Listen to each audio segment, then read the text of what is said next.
Hello, everyone, and welcome to round 3 commentary of the third annual U.S. Chess Senior Women's Championship. It is a pleasure being back here with you. We've had 2 very interesting rounds with some, I would say, unexpected results. And, well, now we're looking into round 3, where we actually have the top 2 players playing one another. So this is definitely going to be a round to look at, and I'm very excited to be here as usual. Took a little bit longer to get back live, but here I am. It is a bit intense, not just for the players, of course, but also for me as a commentator. Sometimes when the round is over so late, you get a little bit of time to grab something to eat, maybe rest, and then you are back at it. And I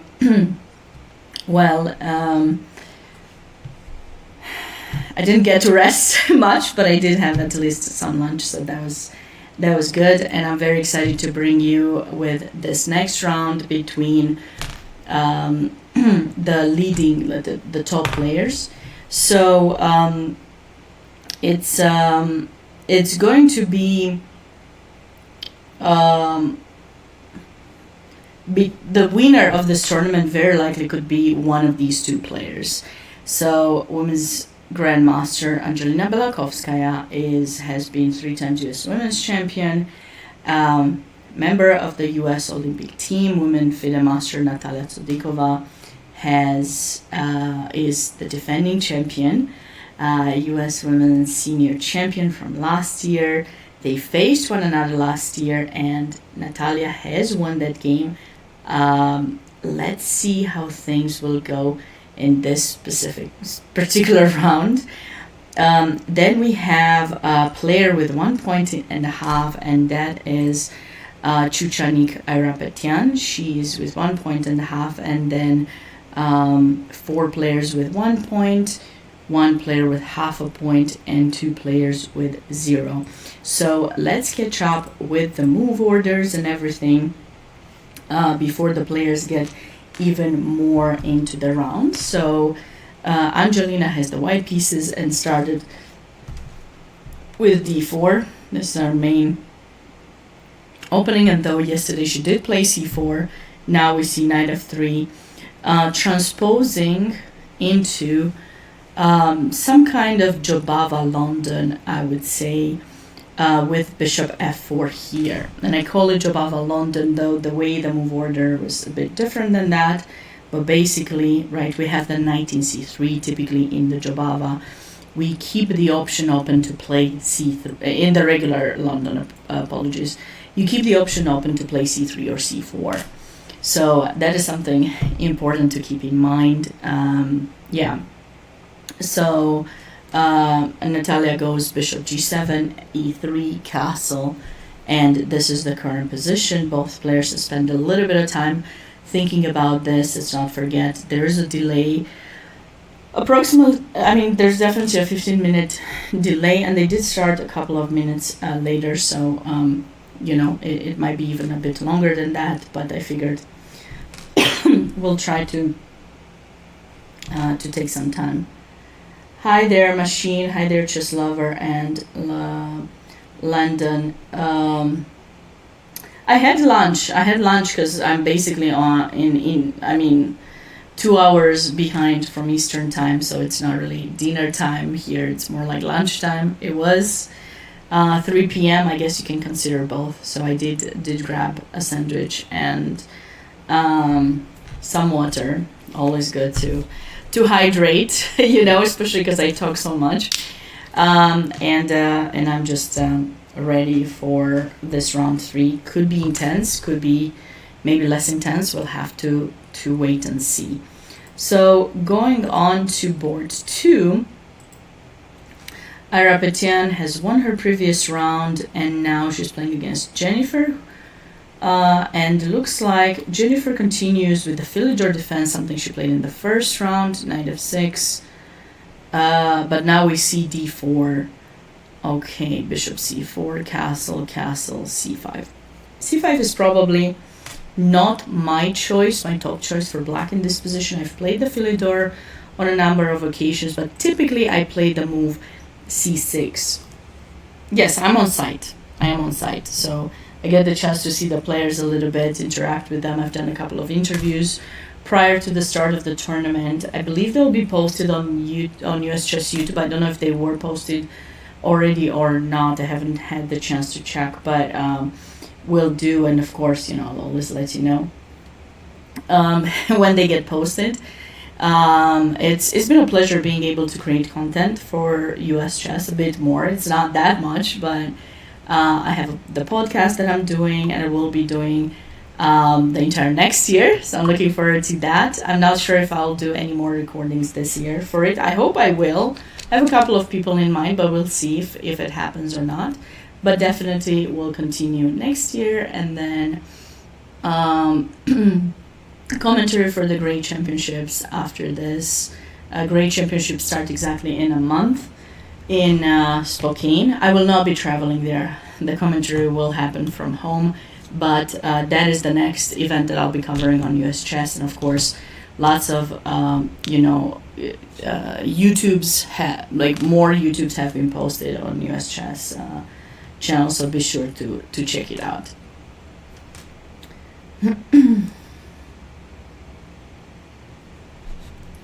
No, yes, I've seen that, the candidates. Yeah, maybe I should talk to US Chess and see, maybe we can do some coverage for that. I'm not sure. We'll see.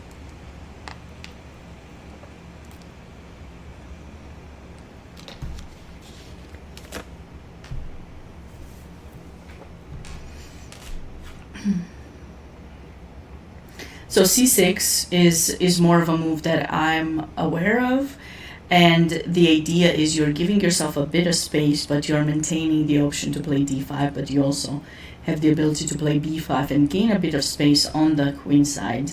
Personally, I would consider doing that, but it looks like in this position, Jennifer decided to go for c5. c5, the reason I don't like it so much, and if you know me, you know my positional style, you're leaving the d6 pawn backwards, fully backwards, but also you're giving up the d5 square. So once white retreats, typically in e2, then this knight will have the ability to be connected to the other one and get towards the outpost. So we'll have to be on the look for this game later.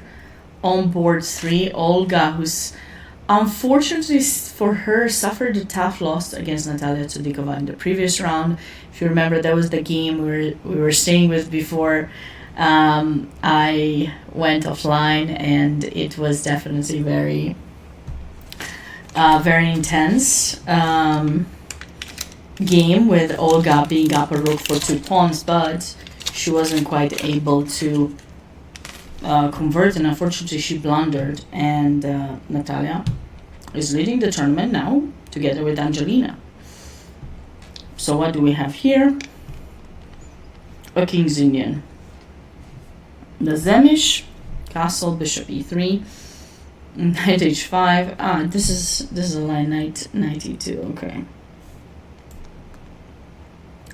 This is a very famous line that was made popular by Garry Kasparov. I think there's a Kasparov-Karpov game, or maybe Kasparov, also Serowan was playing. So a lot of the times people consider playing the move queen to d2.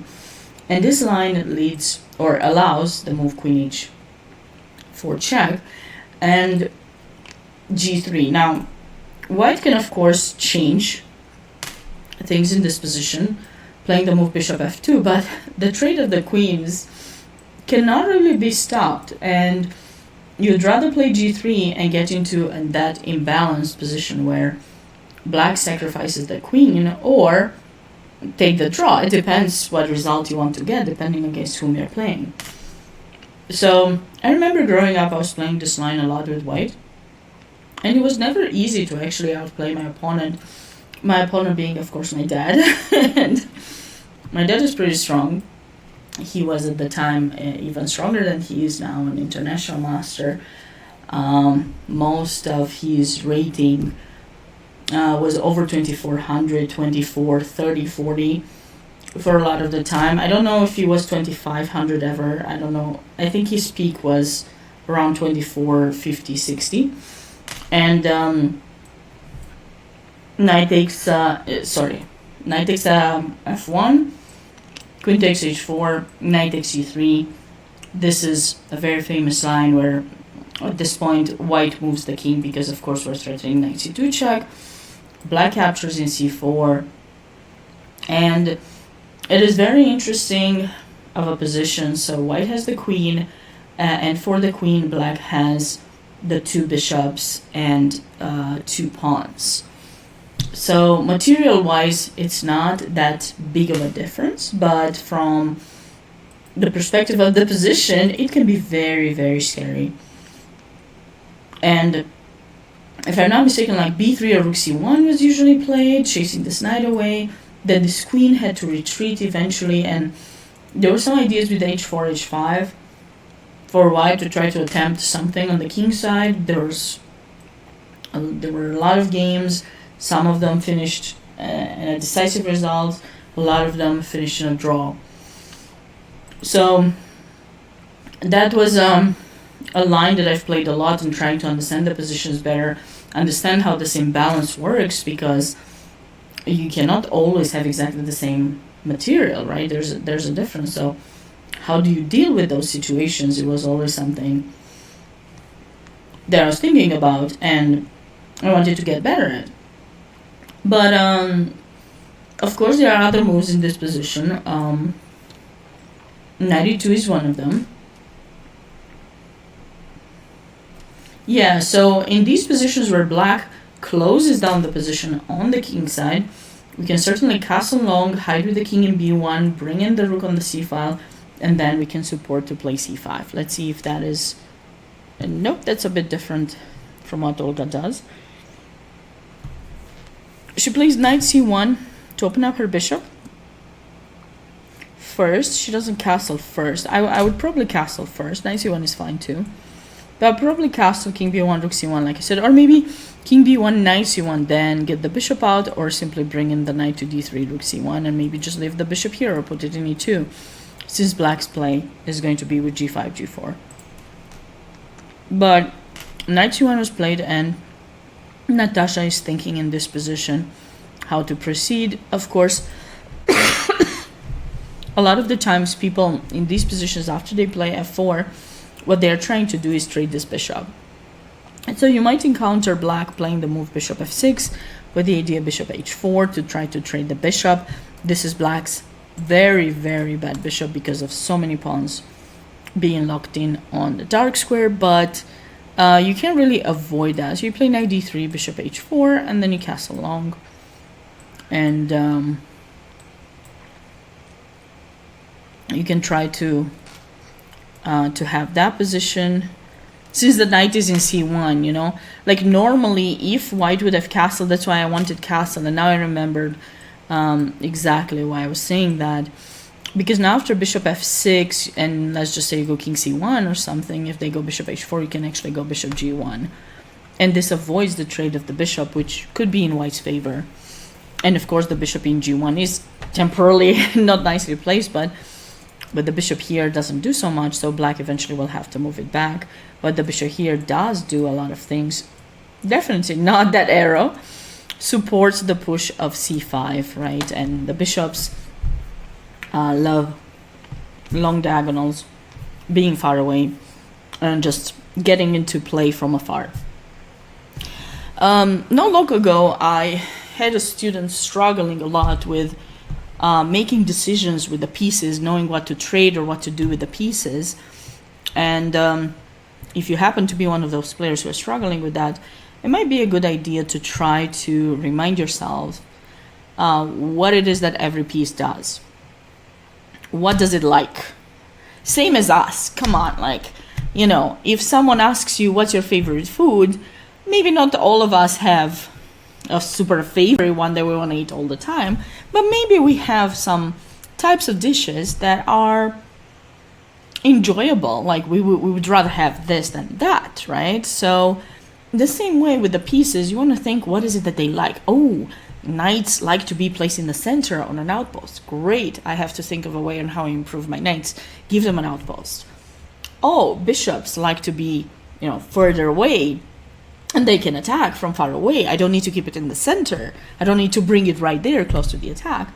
So all of these things are very, very important. And if you're struggling with things, just reminding yourself what each piece wants, same as you remind yourself what you like or maybe what your partner likes, those are things that will help you to be better at chess or come up with with good moves. So this is basically something I wanted to share about that position. But okay, we'll see if black plays bishops f6 if Natasha is familiar with it, but hopefully that made sense. Hopefully I made sense. Sometimes I go a bit too far, my dad used to say about me sometimes that I like to hear myself talk. Actually, it was more my mom was saying that about my dad, but I must be similar to my parents, right? So I probably do that too. So if I do, I apologize. Please ask me questions in the chat and I'll be gladly explaining it again, because I like to hear. I'm just kidding. But no, I really like to make sure that whenever I explain something, if someone doesn't understand, they ask me to describe it again. And that also helps me personally from a coaching perspective to make sure that I'm being understood. Sometimes we have personalities in such a way that we don't like to ask questions because we're afraid, what if it is a bad question? I don't want people to say something. It doesn't matter. If you don't ask, it doesn't matter if your question is good or bad. It doesn't matter what others think. You don't understand? Ask. It cannot be wrong to ask. Of course, be polite and everything, but please do ask the questions. Don't be afraid. That is the only way you're going to learn and get better. So here we have a modern, very quiet modern, h3 and c3. So Mary is just setting up a position where she's restricting the opponent. I thought Mary was more an aggressive player, but the way she's played so far in this tournament did not seem really that way. So she went h3. She went c3, restricting this bishop in g7. It is true, though, I had the pleasure to interview Mary yesterday, and she was telling me she spent much more time on some positional chess and also endgames with her coach this past year to try to get better at those areas of the game where she didn't feel she was strong enough. So here, knight h5. How do we feel about this position?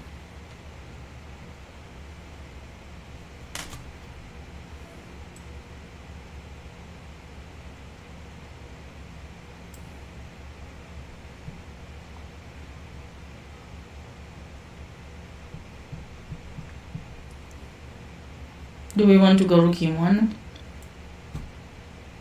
If knight f4 to go bishop f1? That could be something, right?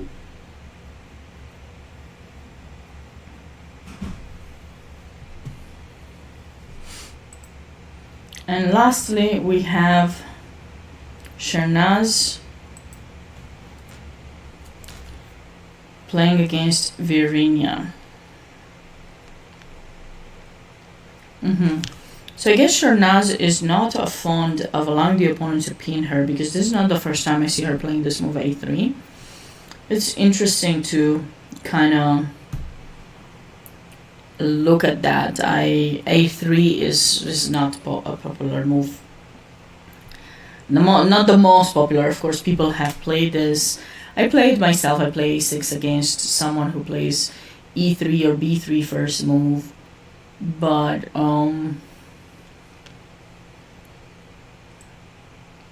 it's interesting to see this move being played now.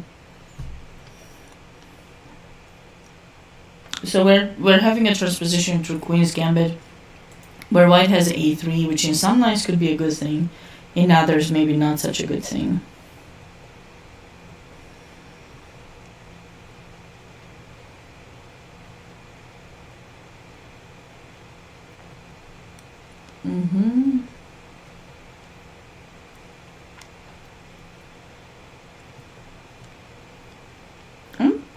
It's interesting that black decided to take with the knight and not with the pawn. Like, it makes sense to me, the wish of wanting to take with the knight to try to trade pieces, because black is struggling with space.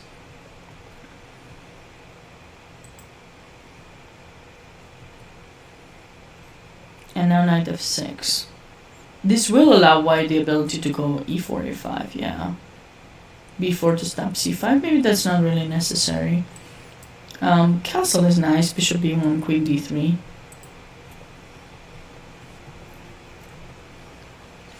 Okay, she chose queen e2 to go eventually e5, queen e4 at some point. Wait, what?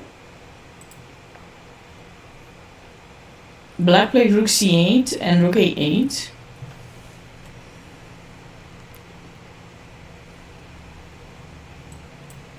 This is definitely not gonna be good, because we'll have ability to play knight b5 at some point.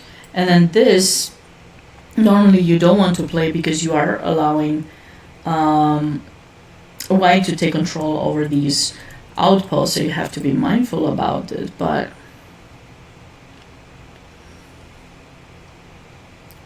hi there, Junie, how are you doing?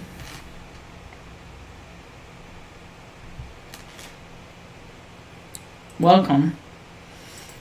So queen e2 is... I'm surprised by this decision. There must be... What about c5? What about c5? Takes.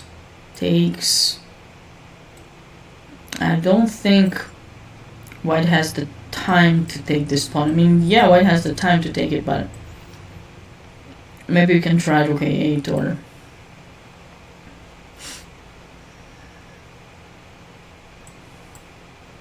or maybe we can take here first, but then not sure.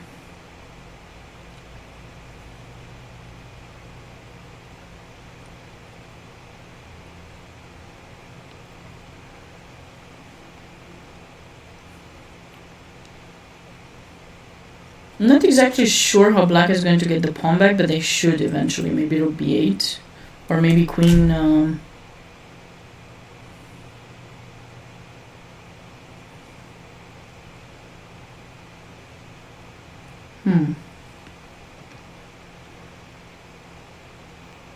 Knight c6. I feel that black might get it back, but it is indeed a bit difficult when you're not so sure how you're going to get the pawn back. Maybe this is not something you would be thinking about. But it just seems a bit like redundant to play rook c8 and then going back. So it just gives white an additional move. And presumably, at some point in time, white might consider to go e5. Until then, there's also h4, h5 idea to get rid of the knight. And then we have ideas of queen c2 or queen d3 and getting ready for e5 to try to mate in h7. So white is potentially putting a lot of pressure. We'll have to wait and see how that game goes.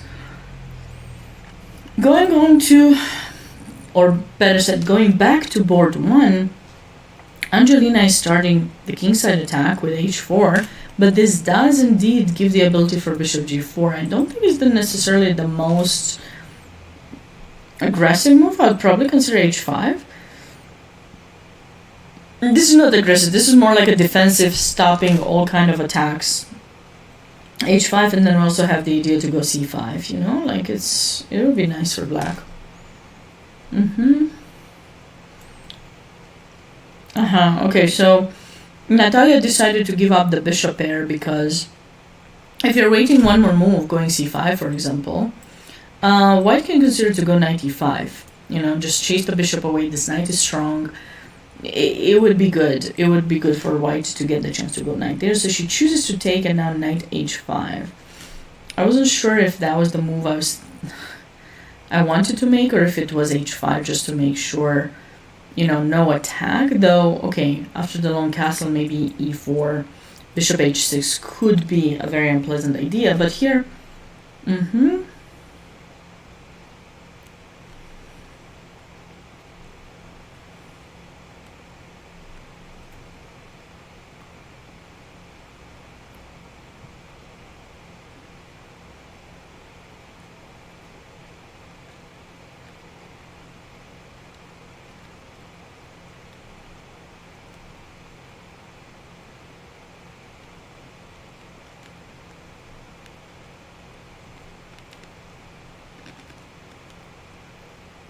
f6. I agree with f6. I don't know if I agree with f5.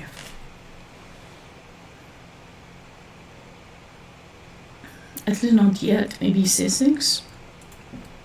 Protecting the pawn so we can actually go e5. That would be something I would consider to be a bit more pleasurable for black.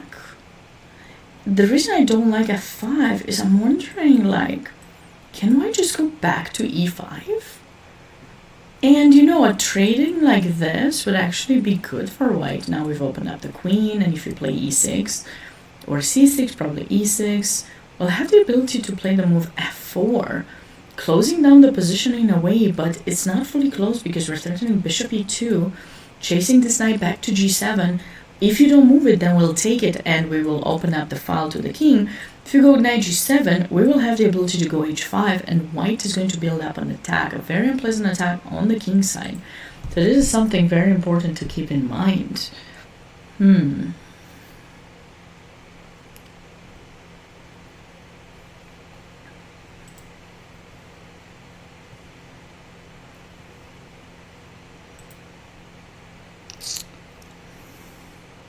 And bishop e5 was just played by Angelina. So now we'll have to see what Natalia has in mind, because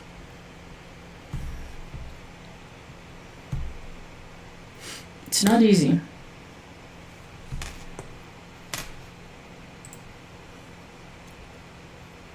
So after the c5 that we stopped in this position, white ended up going knight e2. That was my choice for the position. The knight in e2 will have the ability to go through f4, as I mentioned earlier, and then be brought towards the outpost, a6, a4, of course, to stop b5, and now this is the current position.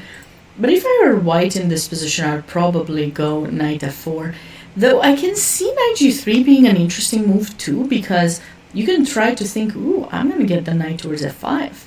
I have this other knight that can go to d5. I have this, we have a lot of potential improvement moves here for white that could be pretty good, but, it's not easy.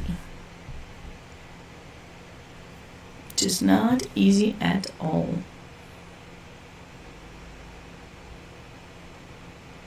To choose, that is. Both moves look good. Both moves look good. One goes towards d5, one goes towards f5. Which one we choose remains to be seen. I personally cannot make up my mind, but if you guys have any idea in the chat, please do not hesitate to let me know. I would love to know your thoughts about the position. I'm giving you mine, but I could also not have good ideas. It doesn't mean anything. It doesn't mean that I have good ideas. Or maybe it does. Maybe I'm just pretending like I don't. I just want you to tell me that I have good ideas. You never know. You never know what's in Sabina's mind. It's just, it's thinking all the time. Overthinking.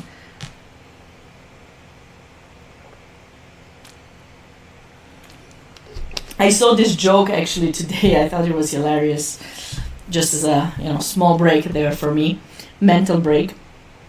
You know how they make these emojis and like pictures on Instagram and Facebook, you occasionally see them. And there was one, there were like two emojis, whatever, were like, talking to one another, and one says to the other, if you're really good at something, you should never do it for free. And then on the other, page, you see you see that emoji that was told this thing, thinking, oh no, getting like one of these papers, like price thing that said $5 for my overthinking thoughts or something, and that reminded me of myself. Like I do that all the time. So I thought it was hilarious. I don't know if it is or not, but trying to get money for overthinking things, I mean, I would be number one. I would be a billionaire by now. I overthink too much. And this is something some chess players are struggling with, because they spend too much time on one move trying to figure out what is the best thing we can do in this position. What is the best idea? Oh, is this good? Oh no, I want to find something better. Oh no, I don't like this. Let me find, and then suddenly you're looking at the clock and like, what? 40 minutes have passed already? I just looked at 3 ideas. Like, how is this possible? Yes, it happens. It happens, and you have to deal with it. You have to work on it, and you have to learn to let go and really understand the position the best you can, and then make a decision. Don't spend that much time on it. So we had 2 more moves in this game after the move knight c1. Looks like Natasha decided to go for knight d7, not bishop f6 yet. She's probably thinking to bring her her knight to c5, but with the way the situation is here, knight c5 is not going to be that great, because white can just play b4, chase it back, and then c5. After all, that is white's plan in the position. That is what white tends to want to do in these situations. So, just food for thought to think about what to do here.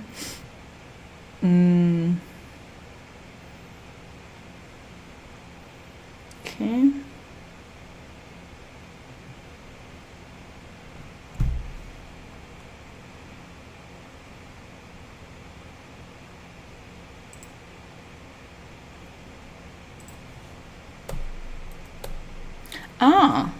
Marriott did not go for rook e1. I thought this was a nice way to meet knight f4, just retreated the bishop in f1. But she chose bishop c4. Interesting, actually. Well, if you think about the position, oftentimes when people play h6, they are weakening the pawn in g6. So pinning that pawn in f7 could be useful, because if the queen comes in to play, we will have some pressure on g6, but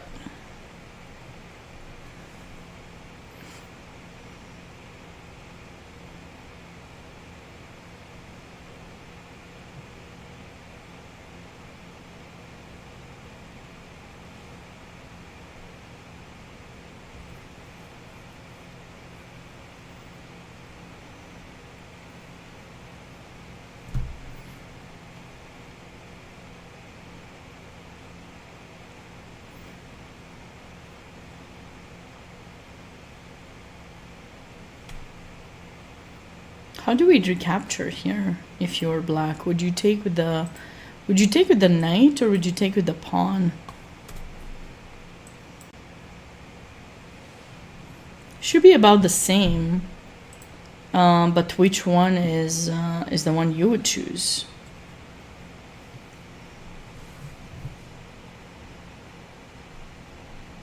Pawn.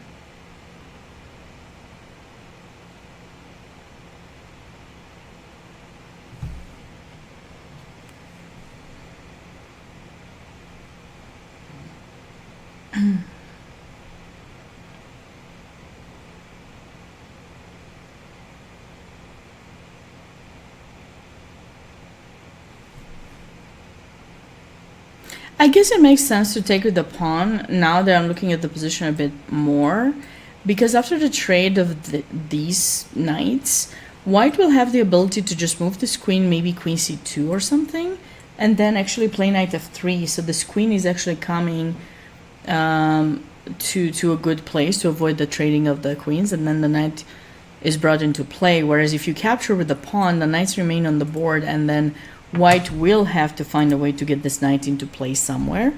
It's not that terrible in my opinion. We can go queen c2, rook d1, knight f1, and eventually bring it to g3 if black's knight moves away from there. But yeah, just a thought that I'm sure Alexey has been thinking about what she likes about the position, and she didn't want to give chances to her opponent to do anything there, and I think it makes sense.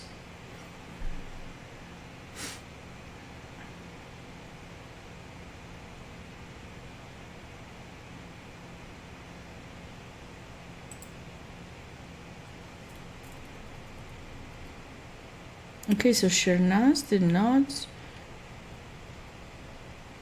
She did go for h4, and this is the current position.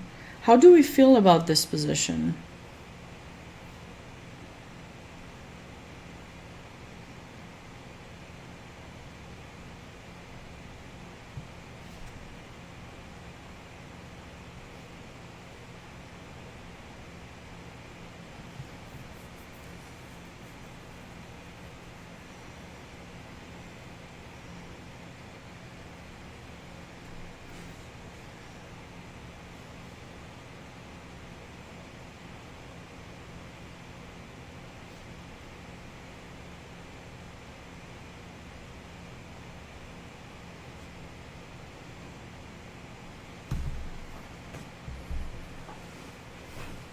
I would have taken white here. I'm just not a fond of the queen in c2 when the rook is here. So I feel that black needs to try to find a way to go c5. Maybe just do it immediately. Just play c5.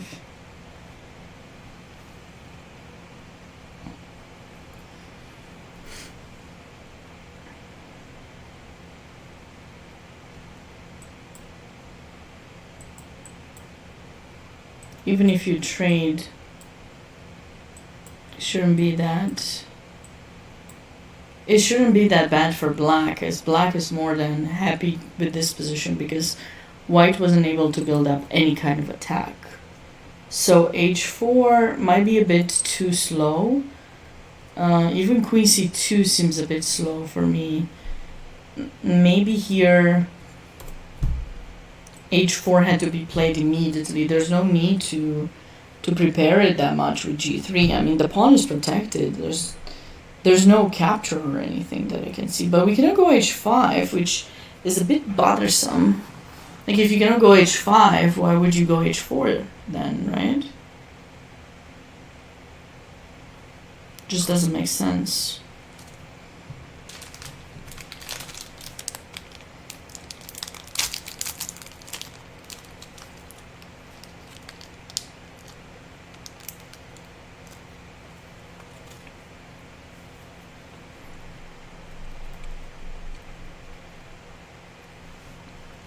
So black's plan is with c5. If Varinia realizes it, she will have a more than happy position. Angelina did play this move, which is of course a very good move. Bringing the bishop back into the game.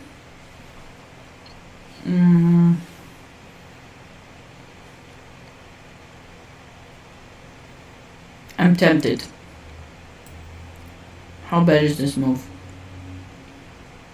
There's probably some reason why it's really bad, because normally I would just play it on the e4 maybe. Or takes an e4, or maybe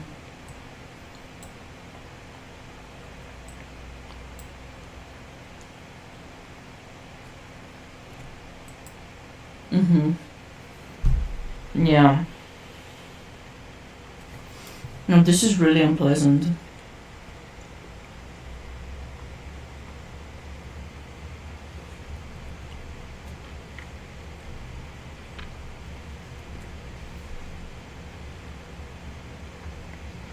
But if you allow white to play f4, this bishop is a beast. What about... Oh, but we don't have time for f4 because this is hanging. I already showed this line, I think. Or something very similar.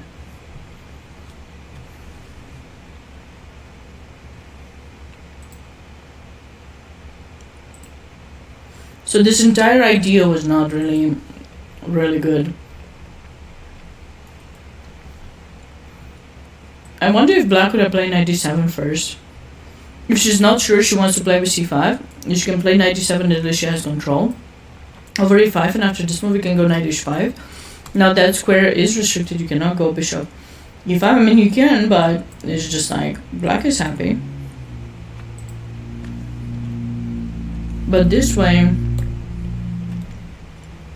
like f5 is a big positional concession, and I'm a bit surprised by Natalia's decision, because from the way she plays, it seems she's more into positional chess, and this is really, it's a bit of a tough positional decision. Now, she had a really tough round in the morning, saving it from a loss, so hopefully she still has sufficient energy to be able to play in this game.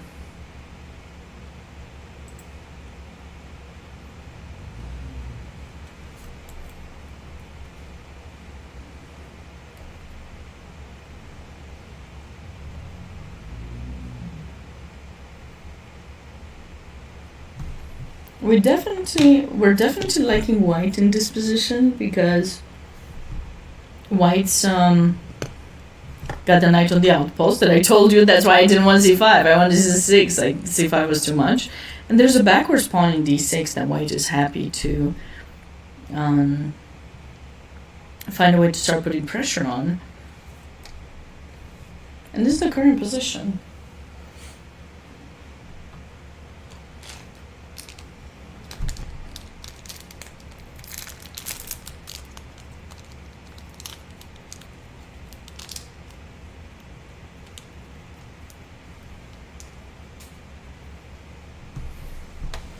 I would take white, of course. The nice thing about white's position is that c3 is a move that can be played almost any time, restricting knight d4. And then, of course, bishop f4. I can't put my finger what's the best square for the queen. Maybe f3, maybe h5, to attract g6 and make them weaken their position a little bit. That could be like a nice approach, potentially.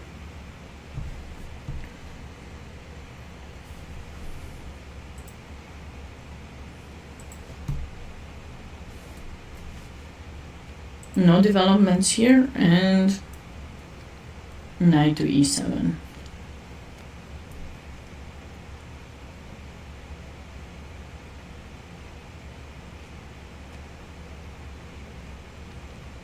I mean, it's nice that white has put the bishop in c5, but who's gonna control this square now? Maybe she's gonna play here and here, and then try to play g3, push the knight away, but how simple is that? Not so simple.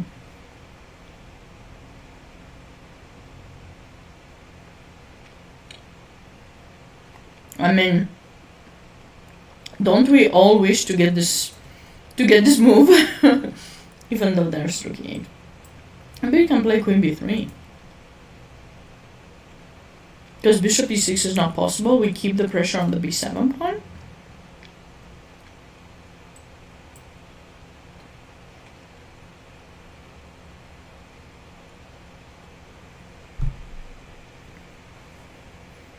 What should white do in this position?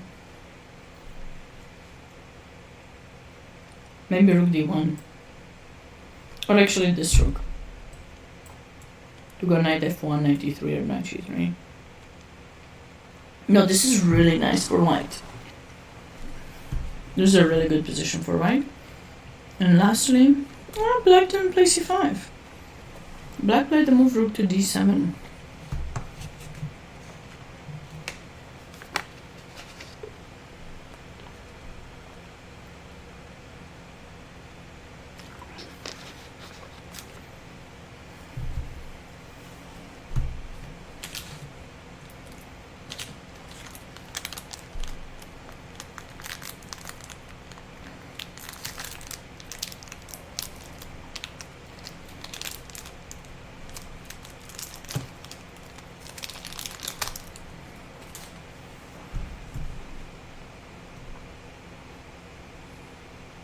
Can we go here?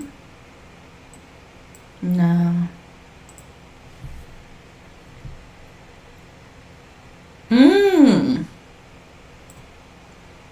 Maybe not yet. Maybe not yet. Wait a second. D5.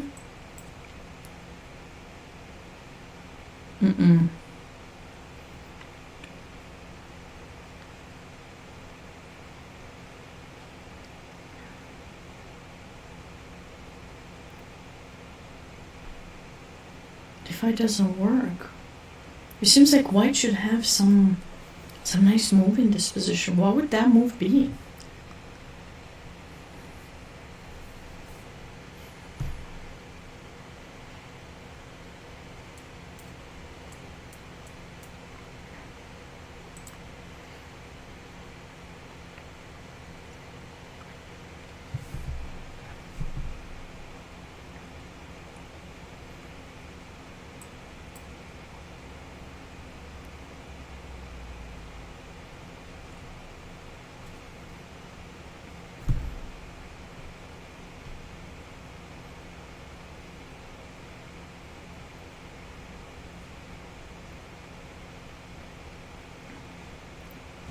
Maybe B5? But this will be hanging. 50. They have to be 50 years old.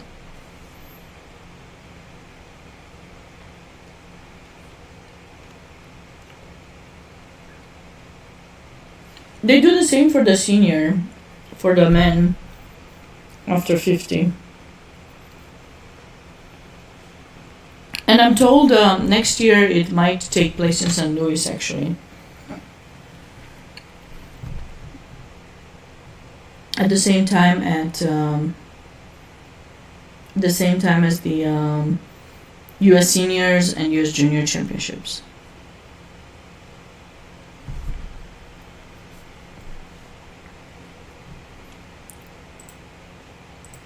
So I still haven't figured out what's the best move here.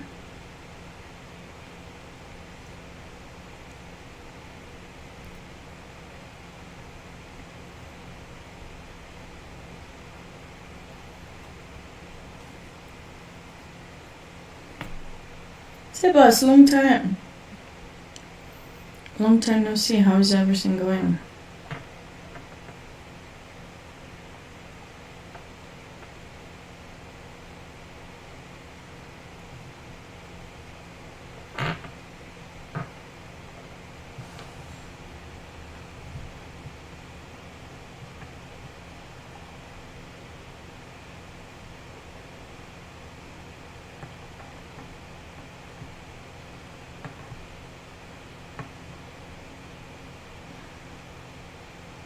I guess she is. I don't really know much about her. I saw some of her games. They're pretty good, pretty creative.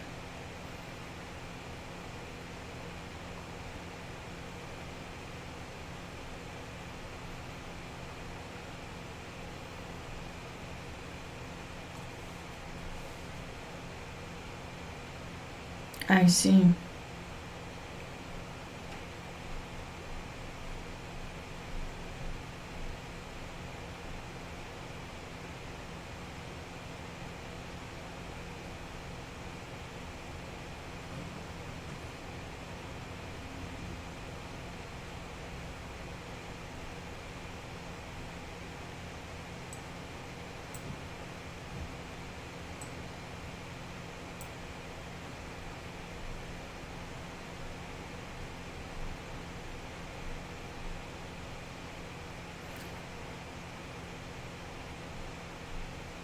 How can white take advantage of? I mean, it doesn't even look like a mistake to me. This must be the fact that, okay, black didn't play c5, but...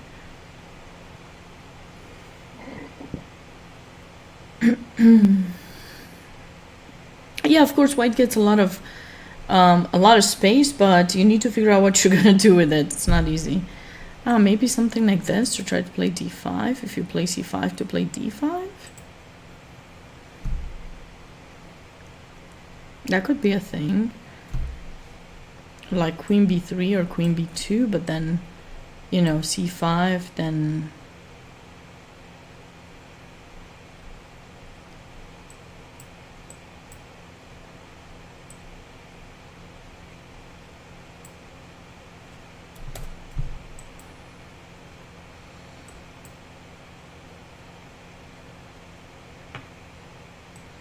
I don't know, do we take or do we go e5? If this happens, I guess, what, sorry, I don't take.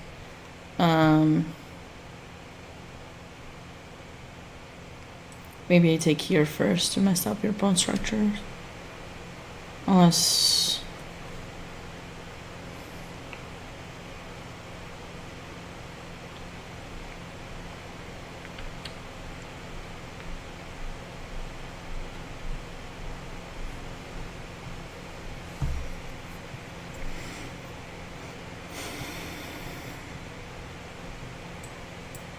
maybe we can pretend like we don't need anything there.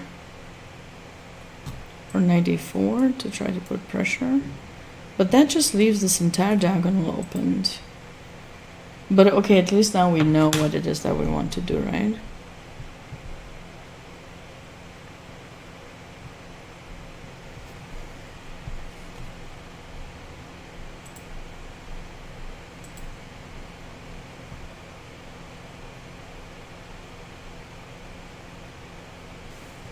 So she not played the move already. She played the move queen e2.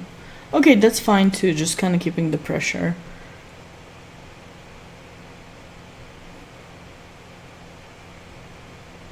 Maybe she's thinking she's gonna come back bishop d3 and make black go back to a8. I don't think this is gonna happen, but that is potentially something, you know, something we can do.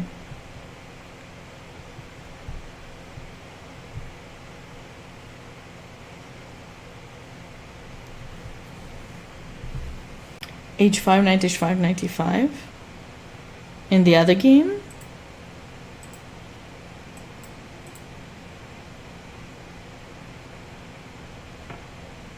you mean in this position? But you're dropping. Oh, the threat. Oh, okay. I panicked. I was like, I'm confused. Okay, yeah, maybe, sure. That's kind of that's a possibility, though. I wouldn't necessarily like go for that idea, because takes and then maybe knight takes g3, and suddenly you will find yourself in a position where you don't have that many options. Yeah, no. So what do we have over here? f4, and Natalia's thinking it's not really the ideal situation, I'd say, in this position. It's not really ideal.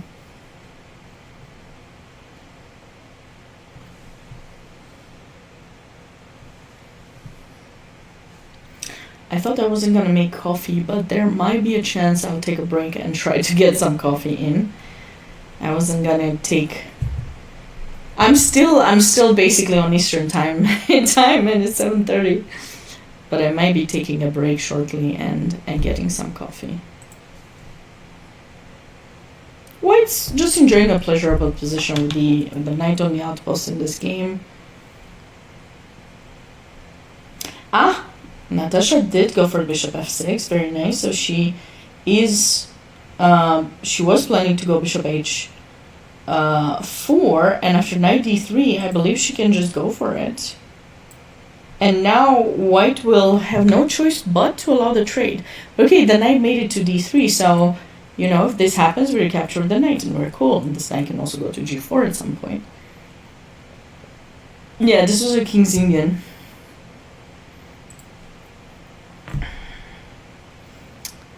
What have we got here? So Queen b3 was actually played. Oh, okay. Queen e8. Not really enjoyed by the engine. I don't know if black can consider going there. Probably not. King g8 was an option. And maybe there's something else. I guess you could try just f6, but it's just like restricting the knight, restricting the bishop, restricting too much.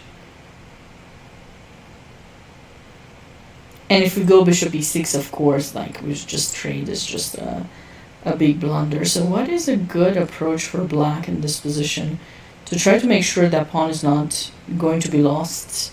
Maybe b6 could be a thing. b6, chase this bishop away.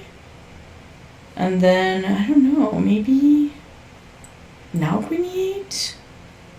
That could be a thing. So queen e8 directly allowed queen a3. And now, is there a possibility to take here and take there? Would this actually work? Because I have the feeling deflection is... It does look ugly for black indeed. Knight takes e5 seems to be the move to go for white. And white's just enjoying a pleasurable, like really, extra pawn. Extra pawn, we'll take it any time.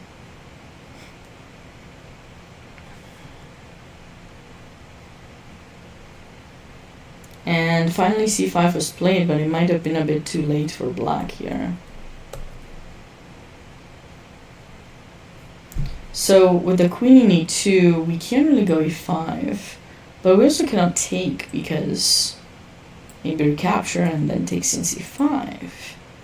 So maybe white can just let it be. Or d5 takes. Aha! We got it. Knight comes to b6. And that is a problem. There's a small problem for black in that position, you know?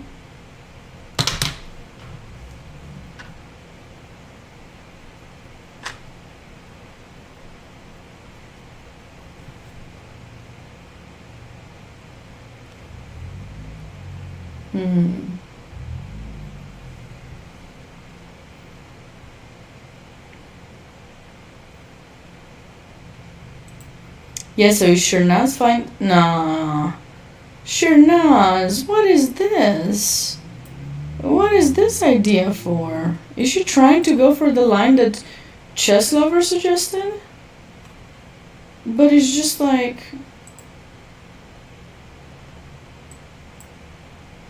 She must have. She must have, but like there's nothing. I mean, what exactly is happening here? You just... I don't know, takes... Queen here, I mean, I'm protecting, I'm attacking, you're just dropping. Yeah, never listen to Chess Lover's blunders, okay. Good to know, very good to know.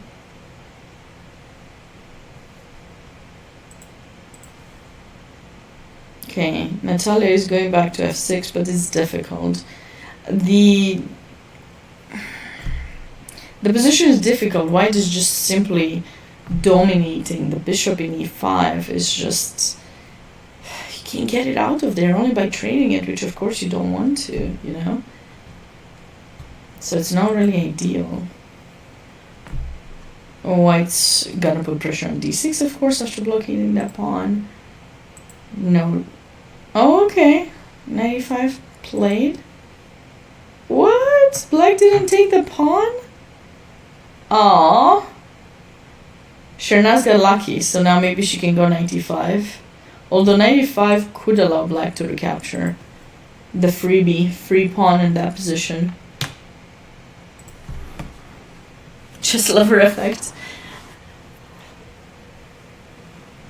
So just make the blunder, but don't worry, your opponent is not gonna see that it's a blunder, is gonna make something else, and then you'll be able to escape unharmed. Don't worry about it. Play it. Indeed. Indeed. Knight f8.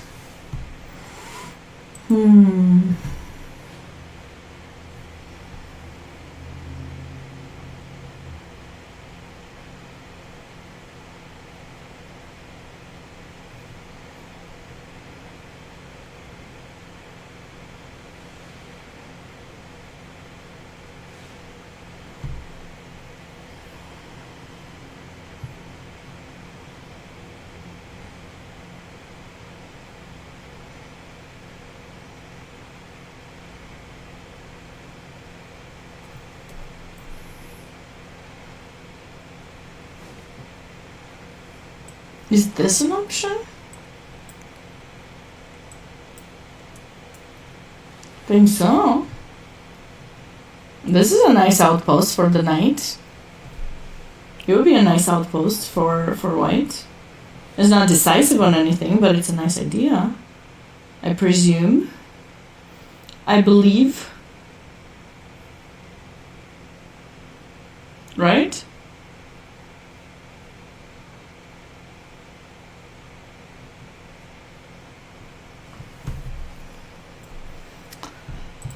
Okay, well, interesting games. I mean, this game is the one that's scaring me because black got in a worse position relatively fast, but we'll have to see. There's still a fight, right? There's still a fight in this game. H5 is a test. H5 here. I think it's gonna happen. There's no test. You can just do it.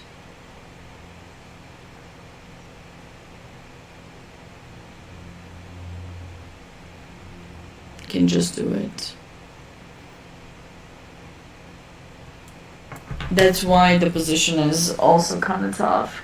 And black wouldn't have kept the knight in h5 because if she did keep the knight in h5, then the bishop would have taken it, and then rook g1, queen e2, the pawn would be lost, and maybe even a mate.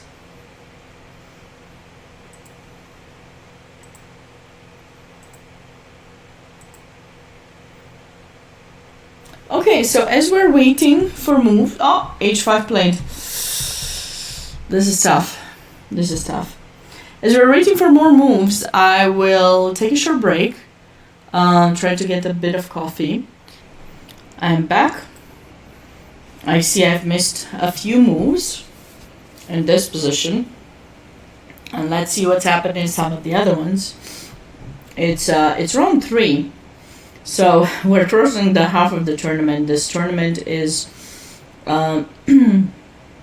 is supposed to have I don't want to say like a big difference in points by the end of it, but we certainly will have a difference. Only 5 rounds, so there are only 10 players.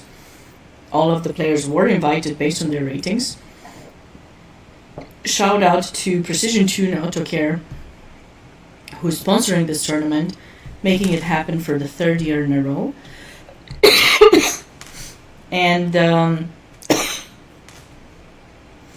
Angelina, before going on break, we realized she was having a really good position. The bishop in e5 is very active. She did start the h-pawn push, which is trying to build up an attack. Of course, black did not castle. It makes a lot of sense, of course. Not necessarily want to castle. And with white having the knight in c3, okay, you're not really imagining the knight in g5 will show up, but it might in some situations, right? It will take a little bit of time for it to come to g5, but who knows? And then, of course, white is going to put additional pressure on the g-pawn and try to see how to make things difficult.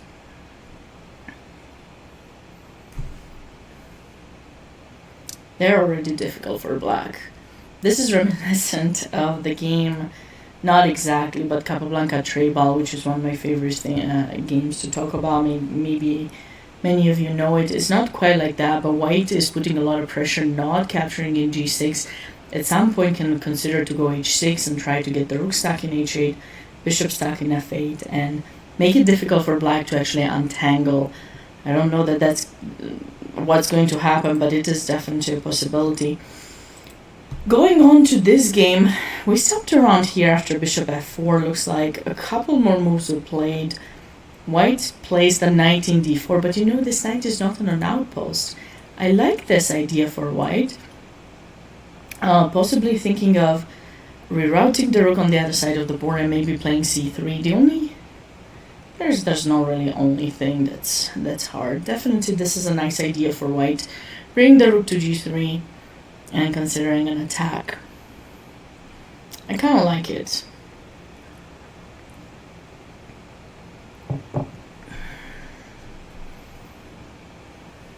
But what I don't like for white is the timing.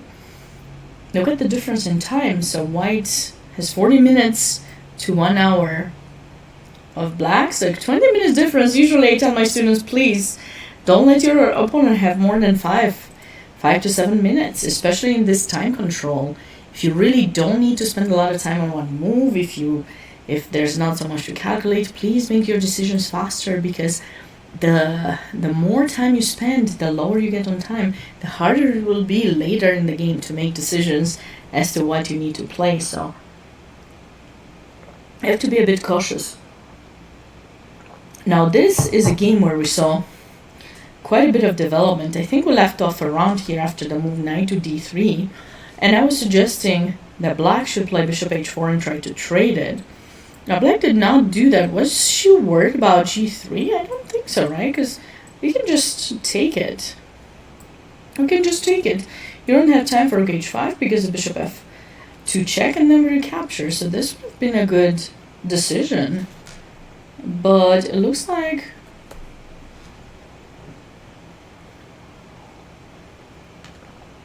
in this position king h8 was played. No, but also b6. I'm not a huge fan of b6. What is black trying to do with the move b6? Is c5 stopping c5? This is a move that white eventually will do. This is the way the pawn structure is set. c5 is happening anyways, and this is the worst placed piece. Why play bishop f6 if you're not gonna go for bishop h4, I think. Very nice infiltration by Olga. Now she plays g4. Yeah. Bishop g7. Yeah, she realized she cannot trade it anymore. And now basically white's ideas can be king b1, make sure the king is safe. And we actually can focus on a kingside attack as well. Trying to figure out what would be the best arrangement. Definitely not f4. f4 would allow black to open up that bishop to white's king, but g4 at some point, I'm just not sure exactly at which point. Maybe we don't even need king b1, but why not, you know? Oh, apologies. Maybe we can try some rook lift. Maybe rook h3, which with the idea rook h1.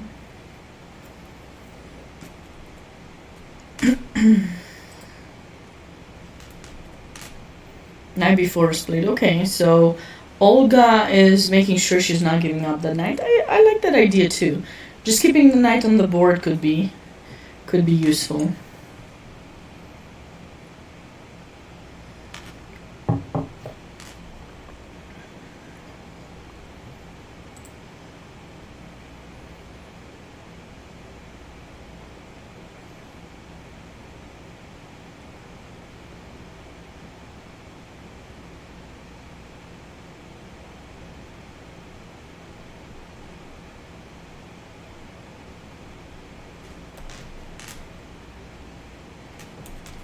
How did we get to this moment? Ah, bishop d6.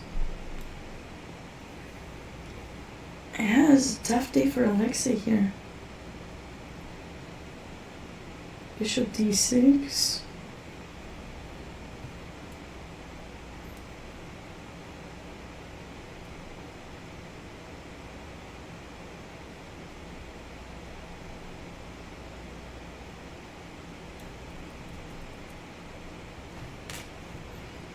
I wonder what kind of in-between move white could have had in this position not to allow bishop takes h3.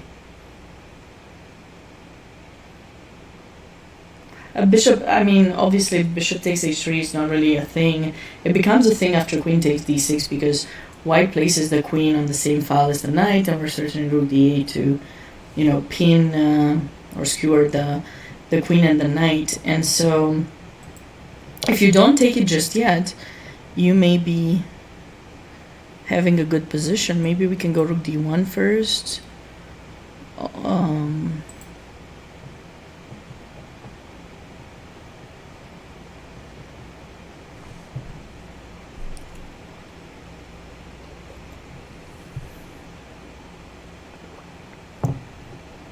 Or rook e1 maybe.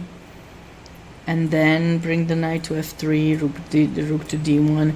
Black is going to struggle to defend this pawn. It's a long-term weakness, and this is something I've been talking about, especially in these streams these past couple of days, that you always want to be mindful what you're trading, and always make sure that the pieces that you trade off, especially if it's pawns, the one of yours that you're trading is a weak pawn, right? You can trade one of your weak pawns against one of your opponent's stronger pawns, or maybe just as weak as yours. But if you're going to trade a pawn of yours that's a healthy pawn, which I would consider the pawn in h3 a healthy pawn because it is connected to these two and that pawn, right? So I can't really make the arrow nicer, but these four pawns are connected with one another, and so this is a healthy pawn. It is protected, defends the king and everything. So this one is a long-term weakness. Black should not be able to get rid of this pawn anytime soon, or we shouldn't let them get rid of it, only if we capture it and win it without giving anything in return. And this is gonna be a problem, I gotta say. I didn't like how Mary decided to give it up. Alexey goes for bishop takes h3, very nice, and now we have this position.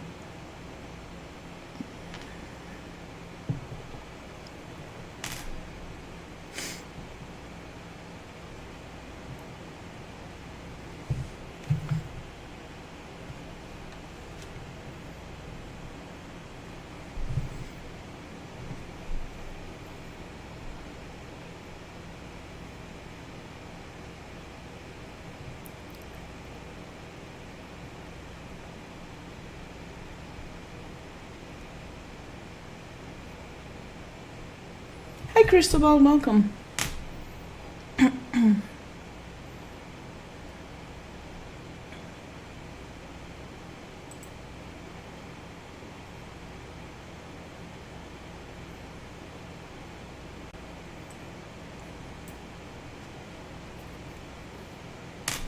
What is the best location for the queen? Should we go back here? I feel like maybe c4. Just super strengthen the bishop in the center. Okay, I know the queen is not ideal here, and trust me, I don't want to keep it there for too long. I do want to bring it back into play to e5 or c7, and I think White's enjoying a pretty good position. It's going to be difficult for Alexey to play that. We've missed a lot of things in this game. After h5, knight e4 was played. That was my suggestion. All right, rooks got traded, knight b6. She took the bishop, and she took that pawn. Okay. So material is equal, and White has the bishop versus a knight. So that's something interesting.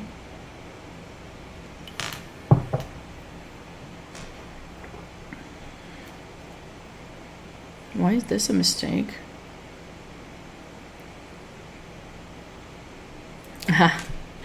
Shirnaz going for like one of these tricks, but it's not even a trick because this square is protected by two knights, so it's not a mate. She's going for another trick. Excuse me, I missed that temporarily. Okay, she's going for knight b5, discovered fork. Queen e5 seems like a decent move, and now King g2. I'm just wondering what happens if Black chooses to grab this pawn, whether with the knight or with the queen. How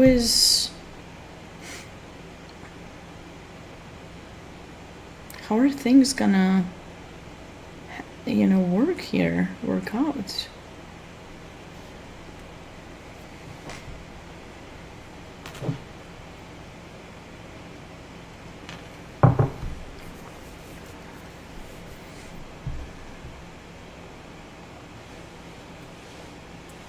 I don't know.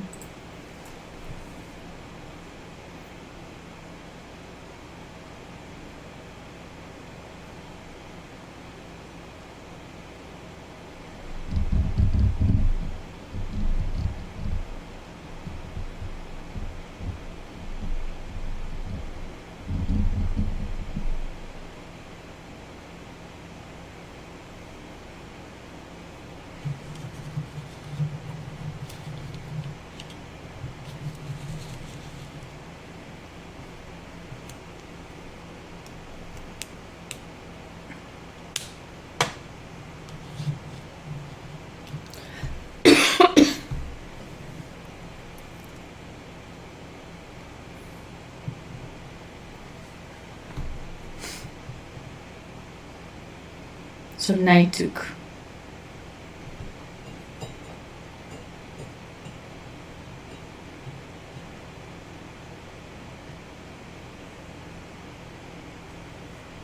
How do we continue? It's not easy.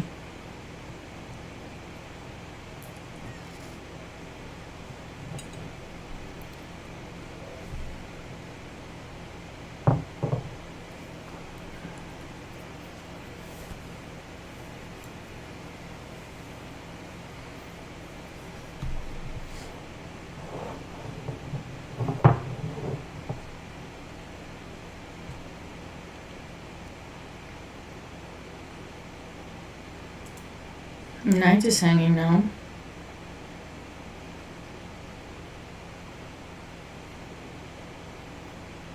Would this be fine?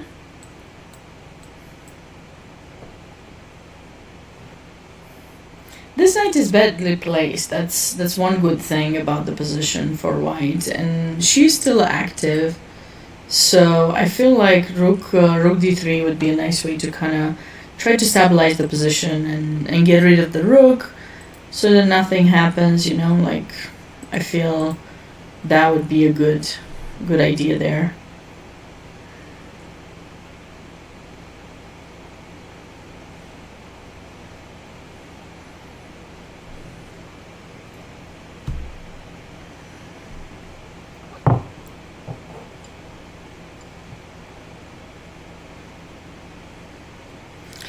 Natalia has to defend now, which is difficult.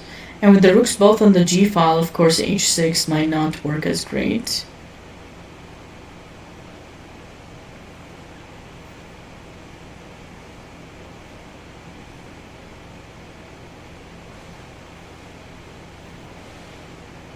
I'm telling you, I'd really love to go knight b1, move the queen, knight d2, knight f3, knight g5.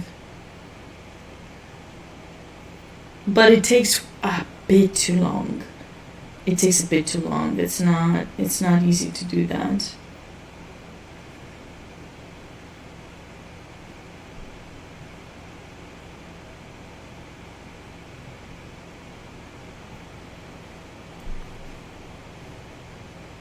Do you think white could try to go for an idea with f3, 4? Because I'm thinking about it, and the more I'm thinking about it, the more I like the idea. So black needs to probably not take or anything, because if you do take, and then a knight captures back, then the knight comes to g5. This could be potentially a nice idea for white.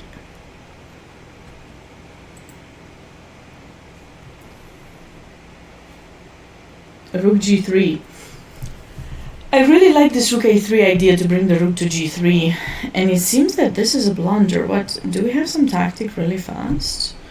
Where are we moving the queen? If you go queen a5, I think this is gonna be a really cute combination. Taking will lead to a mate very shortly. Bishop g7, rook takes g7 check, and rook takes h7, followed by rook h8 mate. If you go queen a5 and knight f6 check, and you choose to go king h8, now I think we can put extra pressure with... Oh my goodness, what did I just do? No, we did not play that. I put the queen in a5, I forgot. Okay, we can have some in between move at some point somehow. Maybe c3 or something, and then queen h5. Okay, apologies. The queen will go to h5. I just want to mate, you know. I don't have time to do anything else. Just we want to look for a checkmate, and if we see it, we gotta go for it. But of course, not without looking at the threats of the opponent, which I have to make to not make that mistake in some situations. Okay, so bishop g5. This is a very strong move. Where else are gonna move the queen? Because queen d7 is even more difficult to deal with things, and probably f6. I think I can just...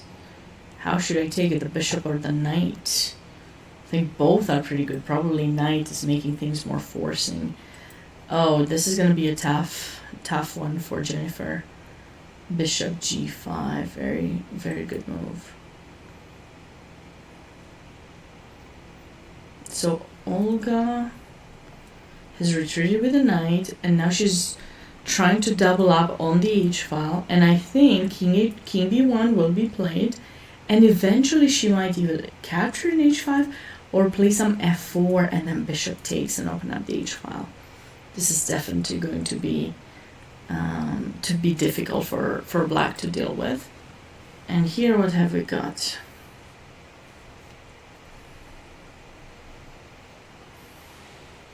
Alexey goes for f5. A nice way of improving in this position. A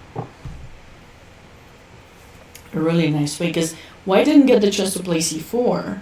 And c4, I thought it was a good move to strengthen the bishop and just basically not allow any kind of pushes to get rid of the bishop. But the way things went, you know, this looks nice. This does look very nice for black. Well, much better than how the position was prior, of course. That's that's what I wanted to say. Obviously, it's not really ideal. White is still up a pawn, but at least it's better. It's better than before, so that's good for Alexey. And of course, a move like this would allow rook d7, which I think would safeguard black's king. And here, so I did suggest rook d3. Shernaz decided to keep the rooks on the board and go for queen e2. One reason why I don't like the queen here is in some situations, knight f4 could be causing trouble. So we have to be very, very cautious about what's going on here.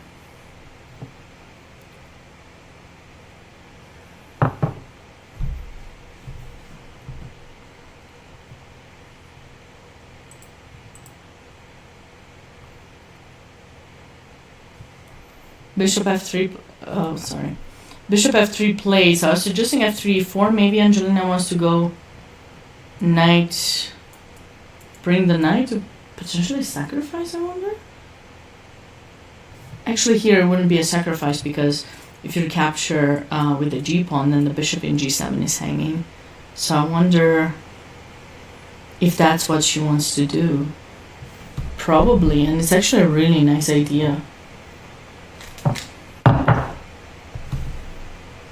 It's a really nice idea.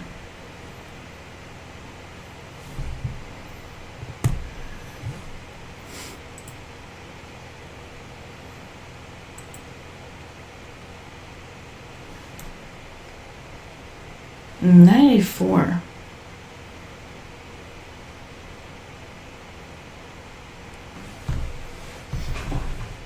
Should we stay or should we go? Should we capture or should we just stay is the question. Stay there, let them take in c3 and capture back. I guess stay it is. Stay it is.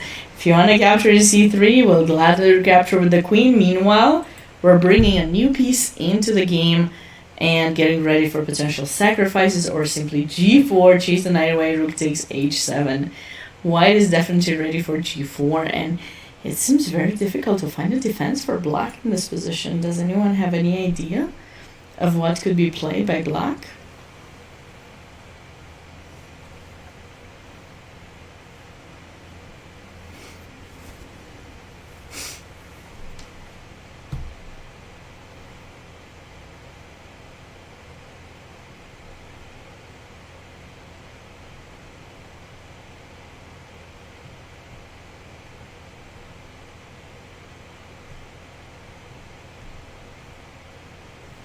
Knight takes, okay.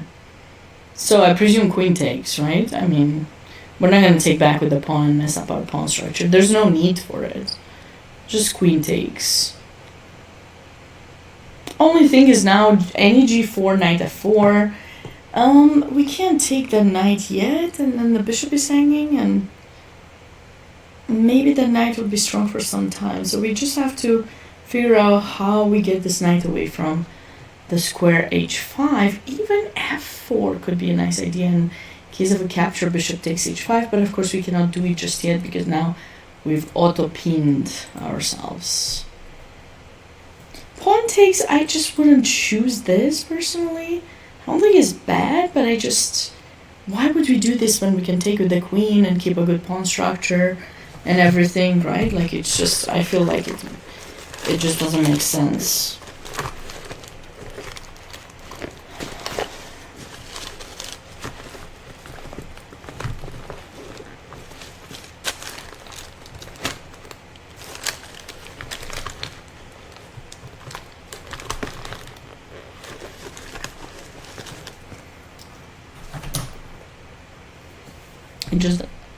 Wait, she didn't take, right?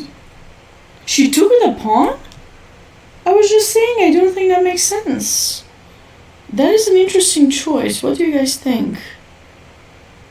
Would you take with the queen or with the pawn? What would the chat do?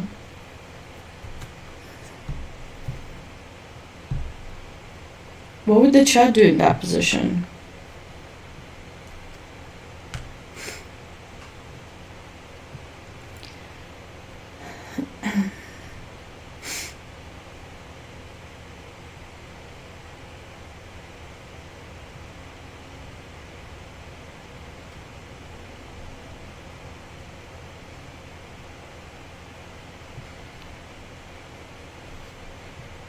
Chat is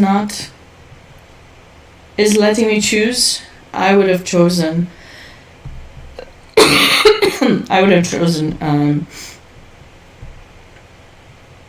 to take with the queen.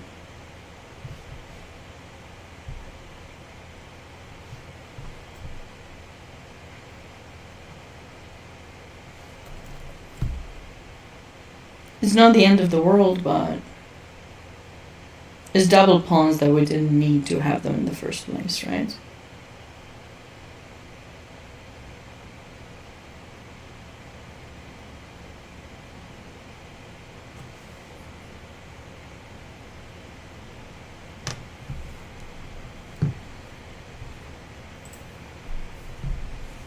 We haven't had moves, so this was a really nice decision by Alexey. See, I told you I didn't like the queen in e2 because there'll be ideas, and there they are. Queen g6.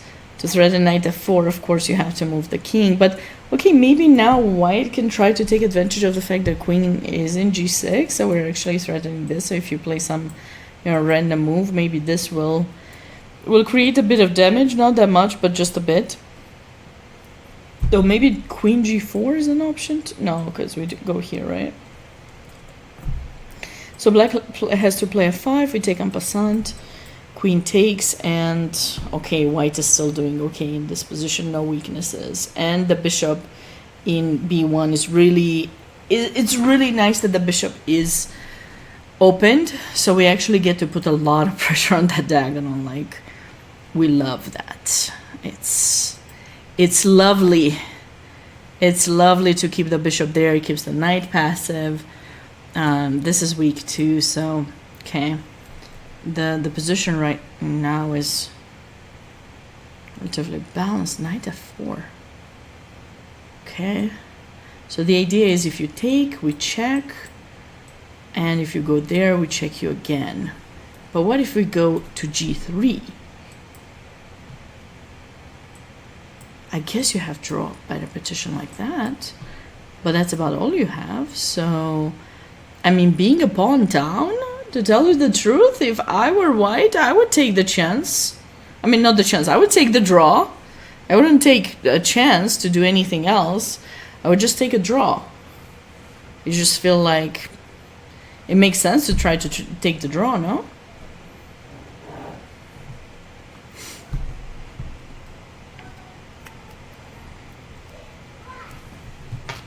Would you guys agree with my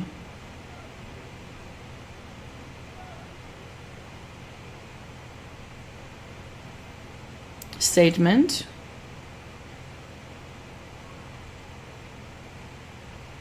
or not?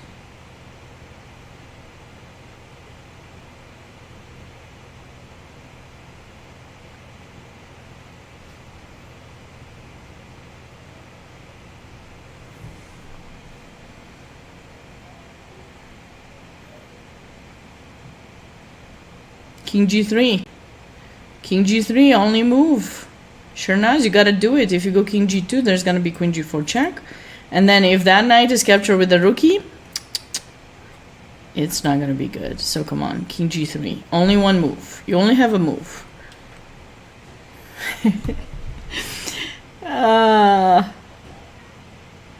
Sabina is being very aggressive in her wishes. It's the only move in the position though, like not.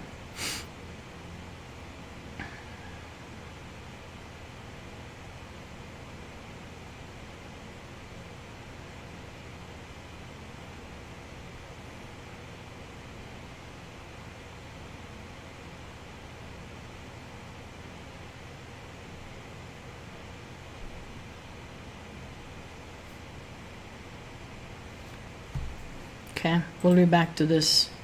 I hope she ends up playing that move because that's you know.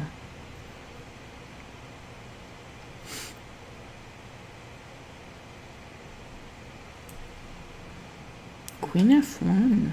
Huh. e6. Queen f1.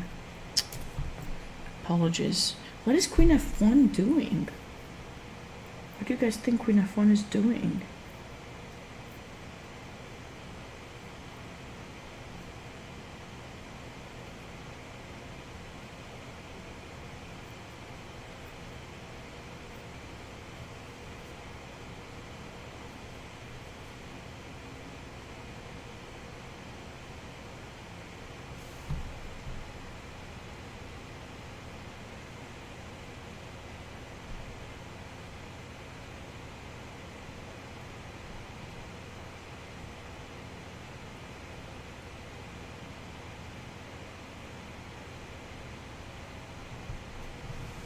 Should we take with the f pawn or should we take with the d pawn?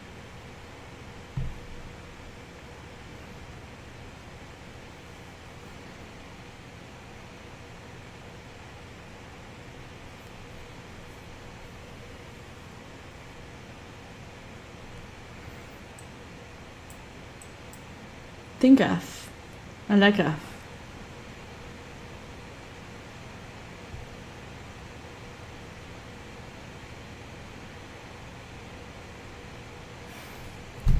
Hi, David.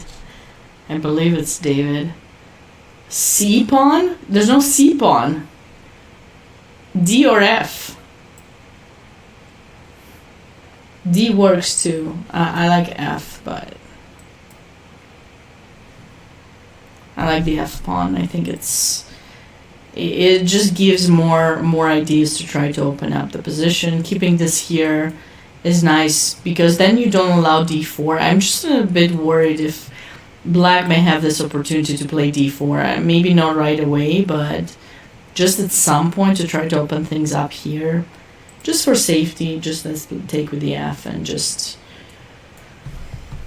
focus on capturing in g6 and moving the bishop, maybe f3, 4. I think it's going to be a nice position. It will still take time to be able to outplay black, but white's is doing great. So queen a5 was played. Okay, so let's see. Does Chuchanik see the move? Knight f6. This is like a very cute tactic that can happen in this position. As I showed earlier, knight f6 check. If you go king h8, just don't make the blunder that I made earlier, which was queen h5. I forgot about my rook. Please don't make that blunder. Play c3 first or something. Just make sure you're closing down the queen so that when your queen comes into the attack, you are ready to checkmate. But yeah, just knight f6. Obviously, in case of a capture, this is going to lead to a mate. There's no way for black to really stop it. So knight f6 is really nice. Now, if white doesn't realize and it just considers to play c3, I wonder if black can maybe somehow survive by taking this knight. At least you don't have knight f6 anymore. Maybe that. And then, okay, they'll just go back with the knight. At least there's no mate. The bishop in f8 defends everything. So I think it makes sense.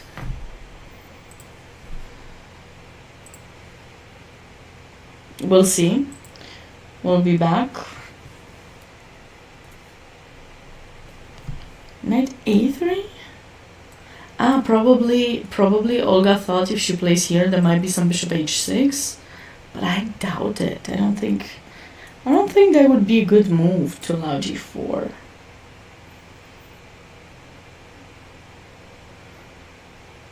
I guess it could have worked, but she chose knight a3. I wonder if she ever wants to go knight b5. So do we go king b2 or queen b2? King. Why not? Those two squares are controlled, so black won't be able to do much there.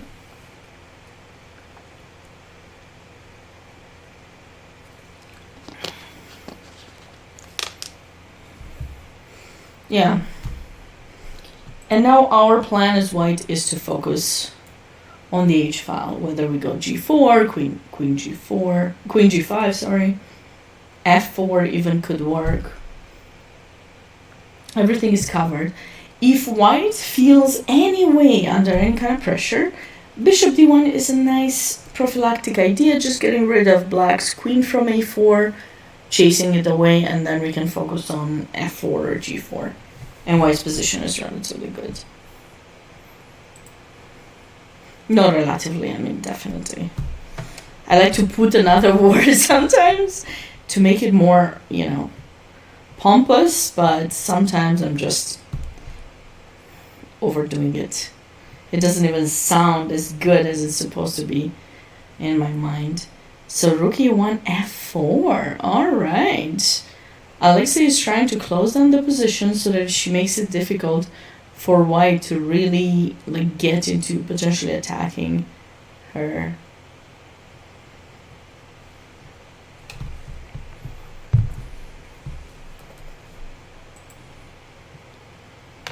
King g3 played. Oh, apologies. Apologies.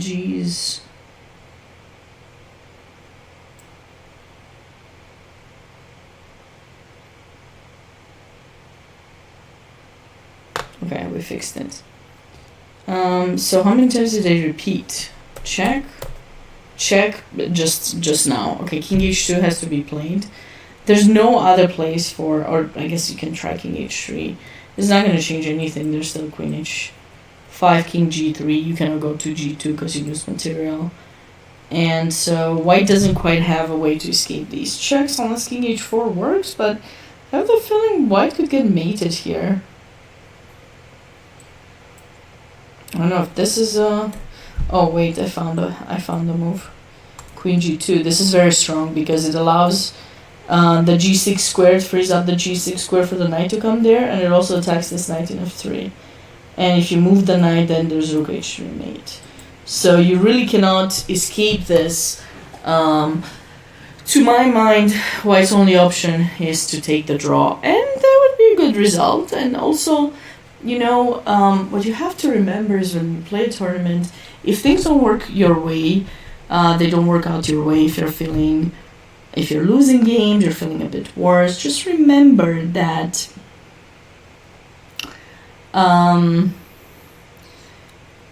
draw is better than a loss.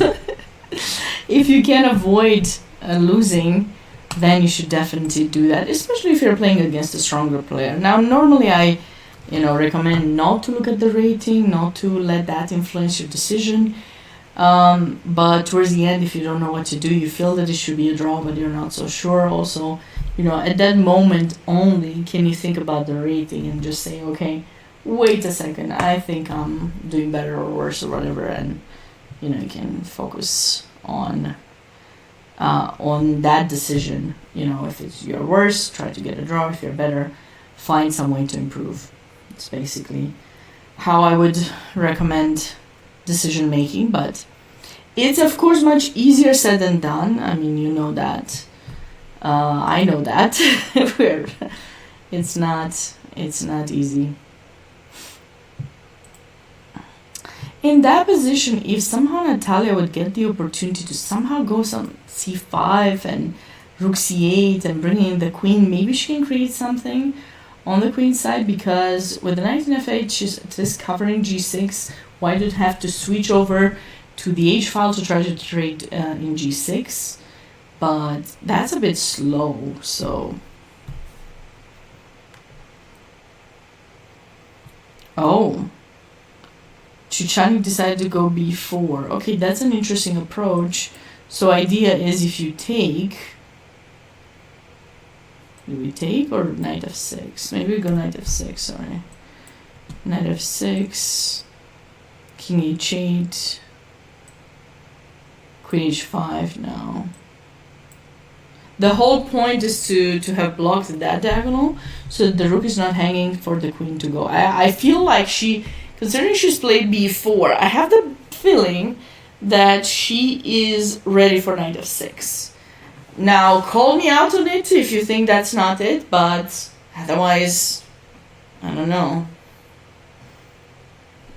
Maybe she just played it because she realized black cannot capture. Or maybe there was something else that she had in mind, but this is a nice position for white. I think knight f6 is definitely a big idea we want to keep in mind. Okay.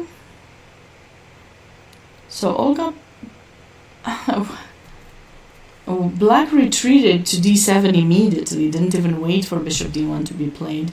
And now finally g4, when the knight moves, it cannot go to f4 because obviously you're losing h7. So you have to go to f6 and then maybe g5 or maybe bishop h4. And to tell the truth, we need to figure out if we want rook takes now. No need, probably f4, but f4 rook takes. So g4, knight f6.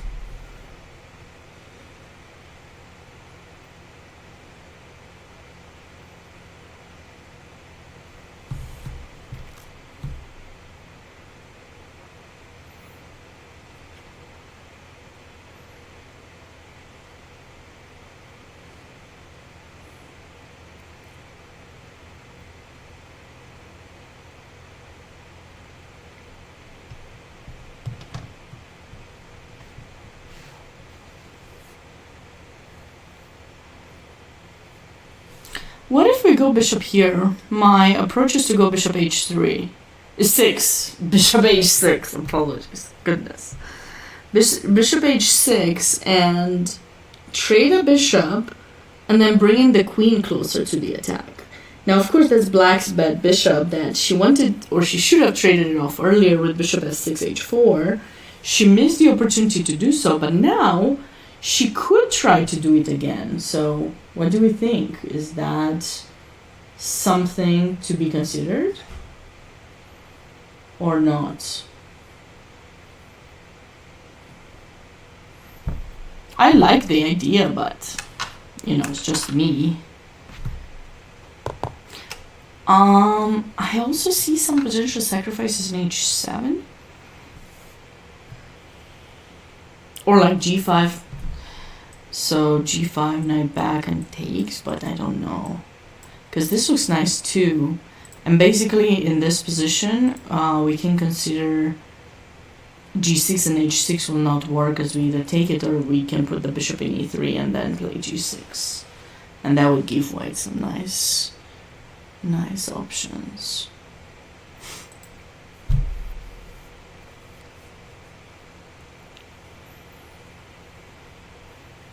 I wonder what Olga's gonna choose here.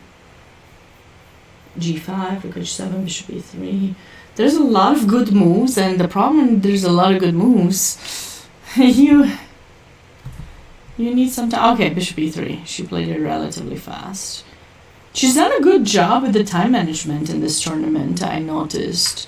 But sometimes when you notice your opponent's time is running low and you have way more, we have the tendency to rush more than normally we would, and if we tend to play faster, and that's where mistakes can happen. So have to be mindful about the situation here.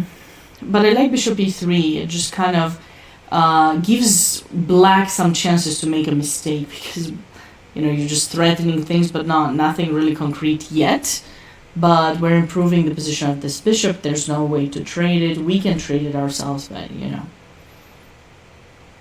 And also an idea with b5 for black doesn't do anything at the moment. We have that covered, and then we also have c4. Also, this king can go to a1, and as long as we don't play f4 to make this pawn disappear for that bishop in g7 to really, be free and open up to attack our king, then we should be all set. As long as we don't play f4, white can just focus on the king side.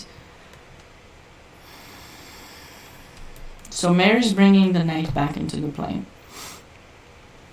Also potentially stopping this move f3, which would have been actually unpleasant, because black needs to try to create some kind of attack on the king side, in my opinion, because she's down a pawn. So f4, f3 would have been a really nice, it is a nice idea, so that's why we're trying to stop it with white.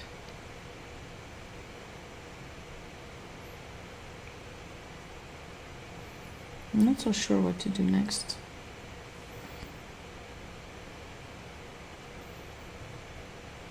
Because if I take the pawn, if I will find a way to take this pawn, I would do great. Also, I think I can bring the knight. I need to think of a way to get this queen out of there. Yeah, maybe knight f3, queen h4.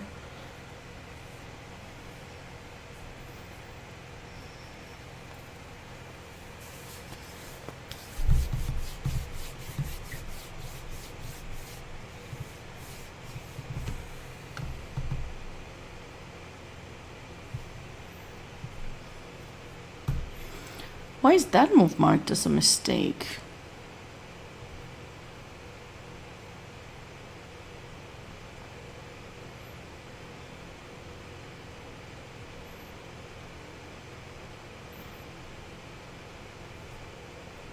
I thought c4 is a good, yeah.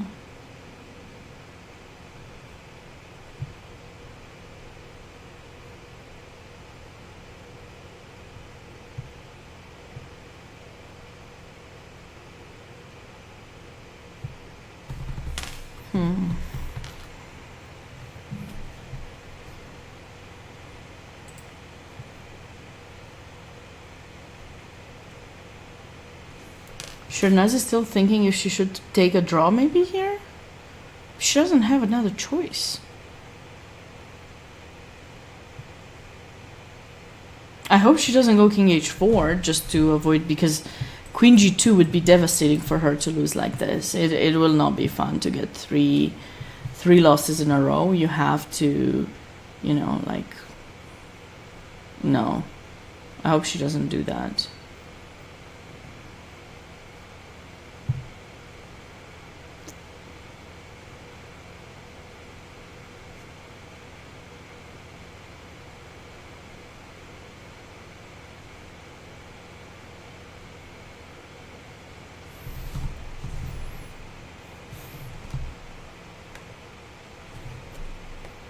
She's thinking, okay. We'll be back to this game. I don't know. Okay, Natalia has started the king march in that position. So it does make sense. It does make sense to bring the king. Rook c8, bring the king over there. And then black will try to find a way to go c5. And at least the king will be safe. You might lose a pawn on the king side, but your king is going to be safe. I do like her approach in this position.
What? How did the... Ah, she just dropped. Interesting approach by Jennifer. She probably saw the knight in f6 idea and she was like, I'm not gonna let this happen since it didn't happen earlier. And she took the bishop. She sacked the queen, but she took... Sorry, she gave up the bishop for the knight. And it was knight f6. So it's not ideal, but at least she gets 2 minor pieces for the queen. It's of course white is better, but at least there won't be a mate. And sometimes, if you manage to create a pass pawn with your 2 minor pieces, maybe you'll be able to have almost as much value of having, the queen, because you do have a pawn really, really close to promotion. That's something to keep in mind.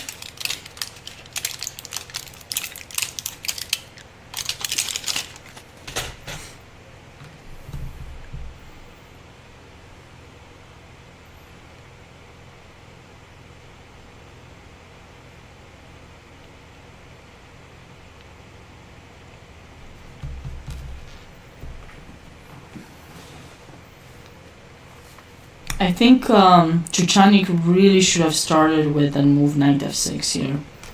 Knight f6 first. There's no way for black to do anything about the situation. Okay, king h8 and c3. And now, okay, if you take this, here,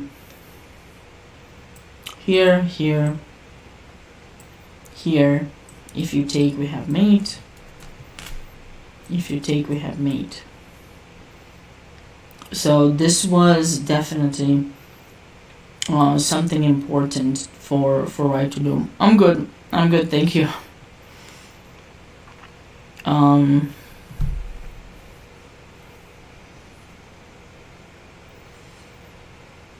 At this point, this is one of those positions where, of course, you are much better. You have the attack.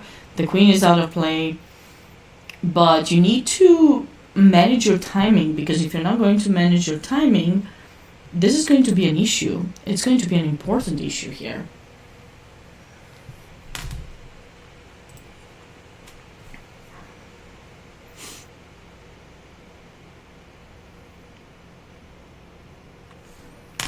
Yeah. I mean, she's still much better, but she's the one with much less time, so... and these 2 minor pieces over here keep the position, keep white from advancing.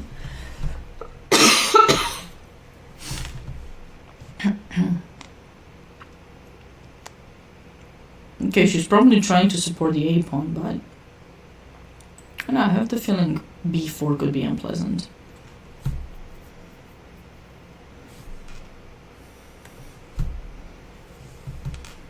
Missed opportunities sometimes can transfer to the opponent, and then the opponent is the one with the opportunities. Okay, rook b8. Black is preparing b5. If I were white, I would just go king a1 for safety reasons. And you know what? b5 can also be met with c5, which I like. But maybe other people don't like. You can take in b5 too.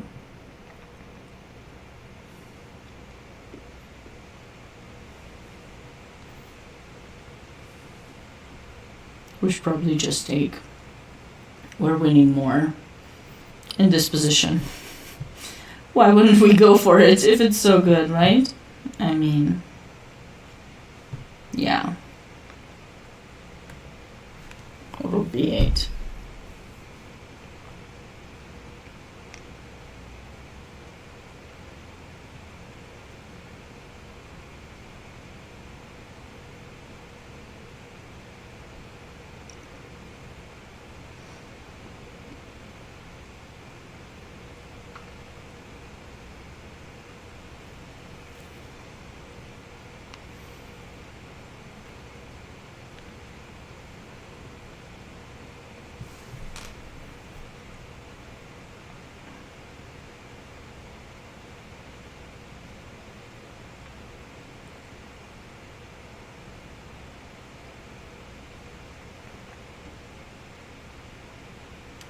This is a move too.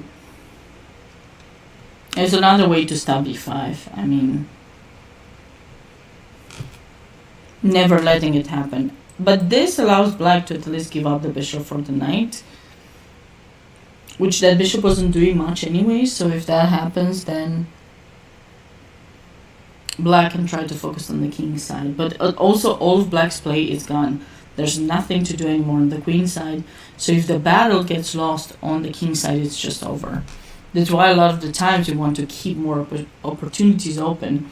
We want to keep the ability to break through the position on both sides, just in case, just in case.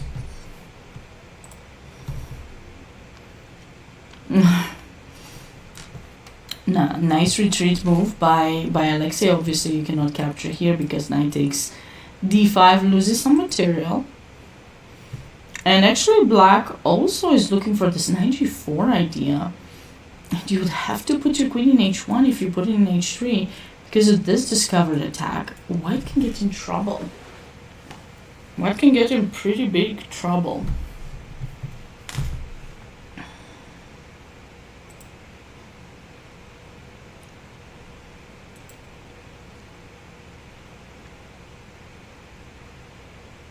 I don't know why Mary played the move c4.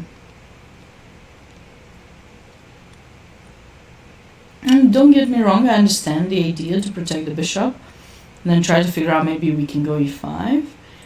But this is a problem.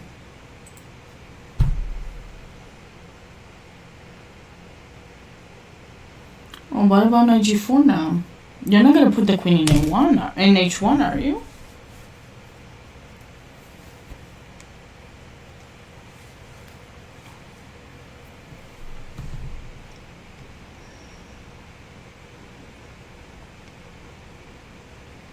It's not looking good.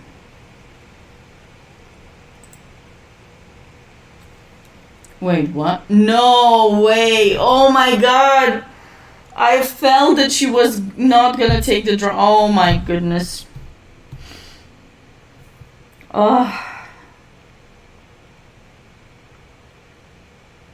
Queen g2! Black missed it. Queen g2 is just game over. This king is on mate. And of course,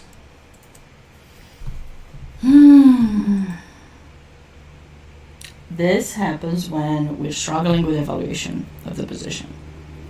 That's super important. And I know when I teach a lot of kids these days, my students, they don't like those kind of exercises. They're like, can't we just do tactics? And I'm like, no. It's not that I don't want to, is that that's an easy thing for them. And if you really want to get better in chess, you cannot always choose the easy way. It's not going to work at some point anymore. You have to work on the things that are difficult and you don't want to. But it's like in life too. Most of the time, we cannot always do what we want. We often have to do things we don't want, things that maybe are not so pleasurable. So I asked them to evaluate the position, and they asked me, so you gave me this position with white pieces because white is definitely better. I'm like, come on, it doesn't work like that. Evaluate. Don't base your decision because I gave you, because when you are playing, nobody's there besides you who has to make the decision. And white cannot play for a win here because although it looks that black is only attacking with the queen, it is very easy for that rook in e3 to come into play. For the knight in f8, even far away, it comes to g6. And these are two pieces that are not as far away as you may think. And because of that, white needs to take the draw. Now she got lucky that black played queen f6, so she could have immediately played back king g3. I'm not even sure if black takes the draw now with queen g6, because there's knight g6, which is annoying. Yeah. That is a problem, actually. No more draw. King h3 just drops in f4 the pawn. Or actually knight g6. I like knight g6 the most. Because knight g6 is not only threatening to take in f4, which is going to lead to a check queen, but also Look at this annoying idea. Queen h4 out of nowhere. What? Knight comes into play. Queen comes into play. I feel for Shehnaz, she's not going to be happy after this game. Because she did play a really good game. And one small mistake. It's all it takes. It's like when you're driving, you have to be very careful. One small mistake, one moment of not being focused can be devastating. So, you know, chess teaches us a lot of things that we can use in life and in chess too, of course. I mean, but there's a lot of learnings that we can take from chess to our real life. And yeah, knight g6 found by Varinia, very strong move. She's not in a rush to take the pawn in f4 because she realizes the knight in f8 is the worst placed piece in the position for black. She brings a new piece into the game. Her king is perfectly safe. And by the way, rook d8 does not work because black has the queen that can capture, right? So this is tough. And I know Shehnaz, so obviously, like, I'm trying not to root for anyone in this tournament, but I've met a lot of these ladies, and they're so nice, and sometimes you get attached a bit, you know, like, you become friends, and you just, you know, but I try not to root for anyone. It just, I feel for her, because this game is going to be tough to save after this. Okay, so we had a few more developments in this game. Rook c8, pawn takes g6. Okay, so Angelina is actually winning a pawn, but she does still have these double pawns, so maybe we can somehow survive, but it's hard. It's really, really difficult. What to do? We kind of have to take, but after rook takes, should we just go? But then this is hanging.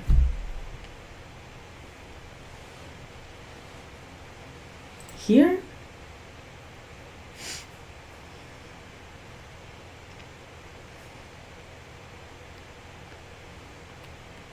This is messy, but hear me out, because, you know.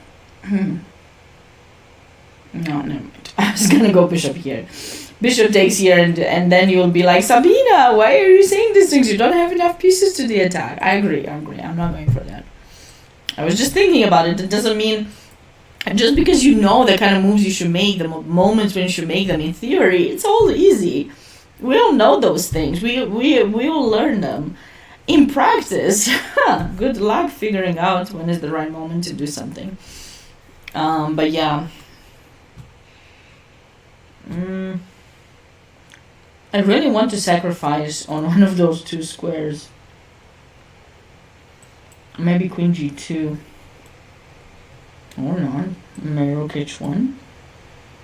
But yeah, but then the background will be weak.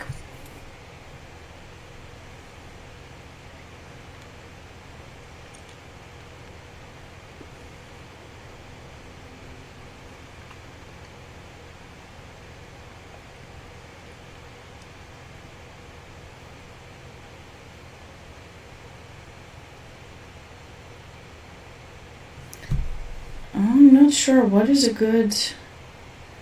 best approach for white here. c4 maybe? See, I want to sacrifice. Basically what I wanted is to open up black's king. And, you know, sacrifice comes in as the first thing, but it doesn't mean it's good. So here, I love c4, because if I take, it's going to be so gorgeous. For white, not so much for black, of course.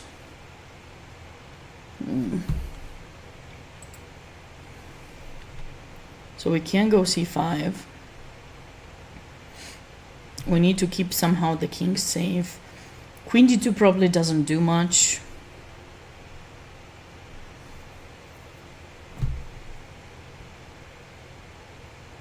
Although we could try. You know what? Like, I would love to do something like this. Or maybe c5 now that, you know, I'll be able to actually open up my queen. Maybe this could be a nice idea.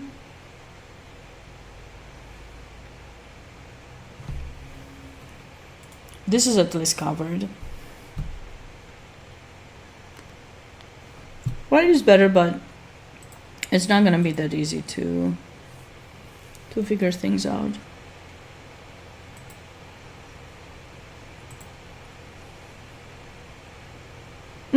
Look at that. b4 was played by Jennifer, very good.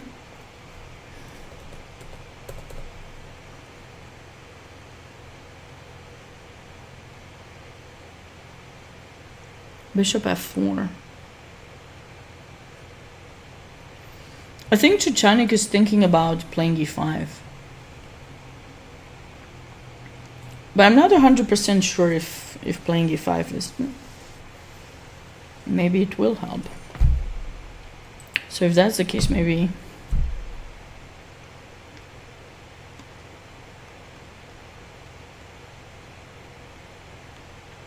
Why is this move giving so much?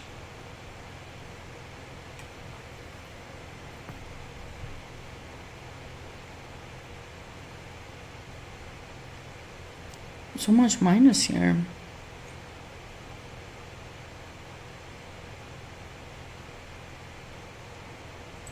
Maybe we can come back and grab the knight. Yeah, that's that actually was an option for white immediately. I don't know why she didn't do it. Because the bishop in f4 is not ready to do that much. They're getting low on time. Well, mostly Chuchanik. Okay, Natasha's running away. Ah, look at that. Knight b5 was actually played. So suggesting knight b5, but also saying that king a1 is a nice prophylactic idea, and then white can focus on the king side. But it looks like Olga decided to put the knight in b5, and now black doesn't have anything. The plans, all plans on the queen side have been stopped, so now black can focus on bringing the king to that side and try to avoid losing material, basically. Okay, a4 is very strong, king f8. And now the question is, do we go g5? And I think the answer is yes. And now do we go bishop h3, queen moves somewhere, bishop g4, protecting this, attacking the knight, and it will be GG shortly.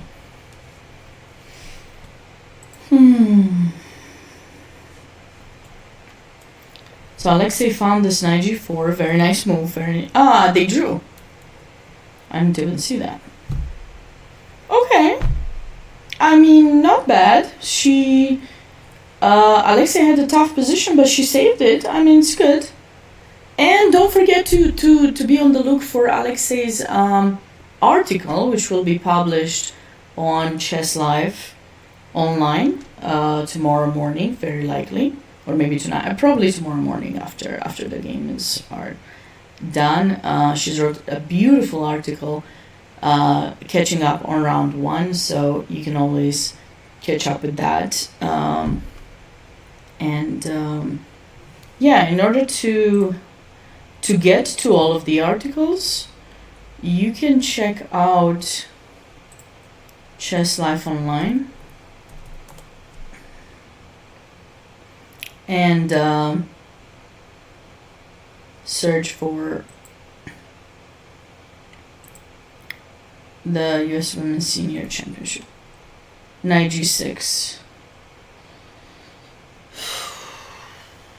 No moves by white, but what can we do? It's just hard. This is too tough. It's impossible to defend f4.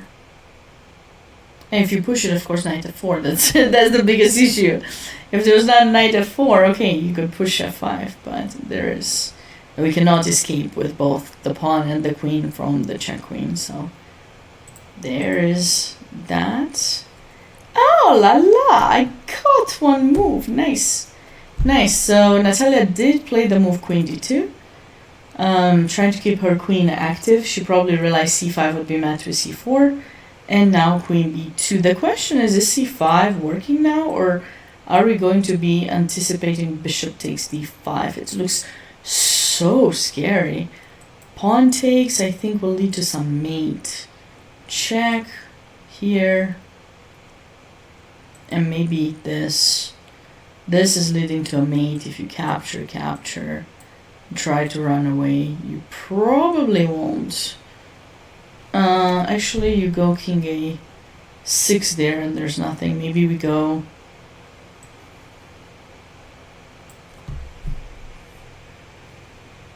maybe here.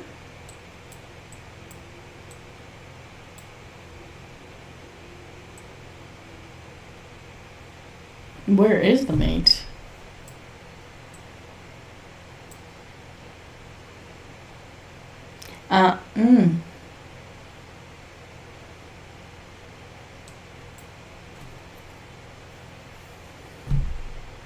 Do we see the mate?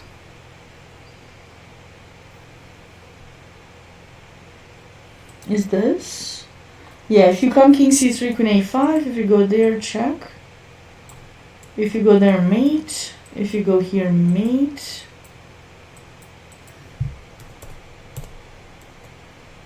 If you go here, mate. So there you have it.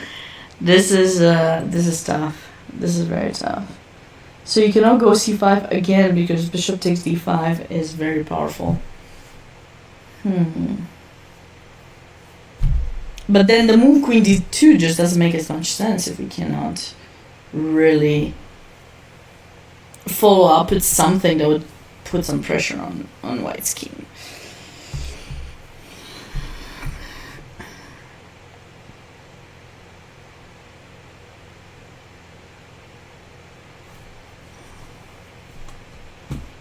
We'll be back to that game.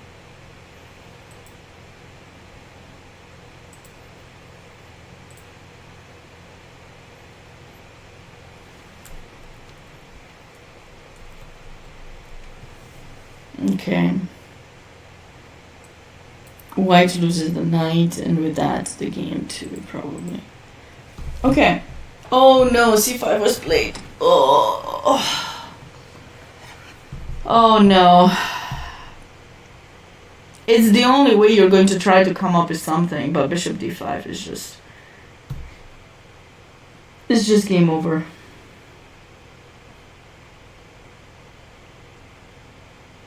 Bishop takes d5.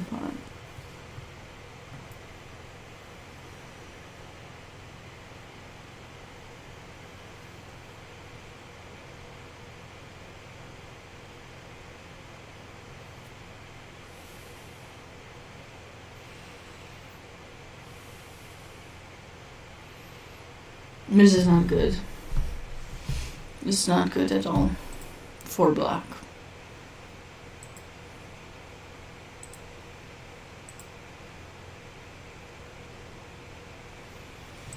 Okay, I think it's time for me to take the final short break. Looks like, unfortunately for Natalia, the sacrifice after c5 did happen as I was gone, and now there will be a checkmate. There's no way to really stop it.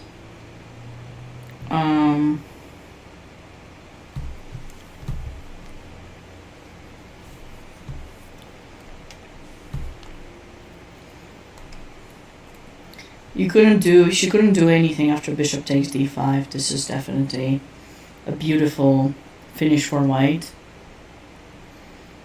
And Angelina will be taking this queen takes b7, and now should be a mate shortly here for white.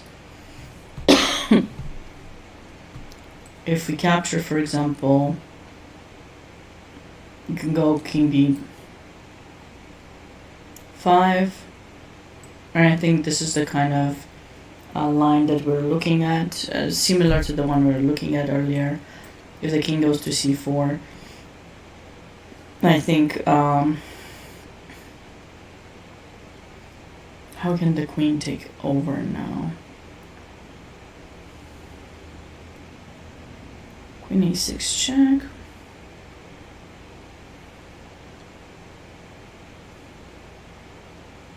Or queen a4 check.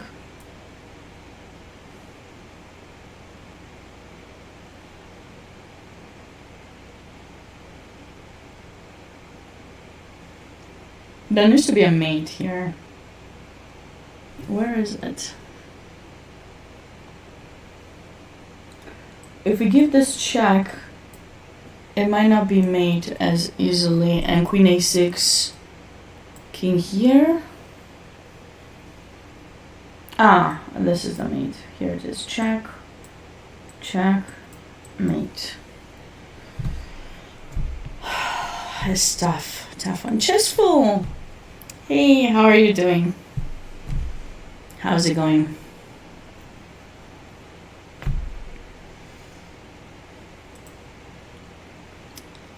This is,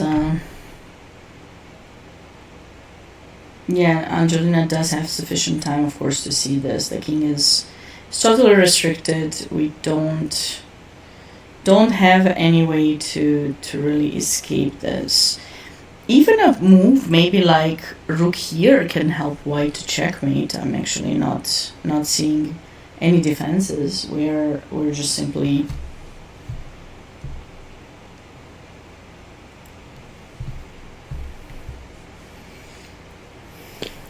going for the mate.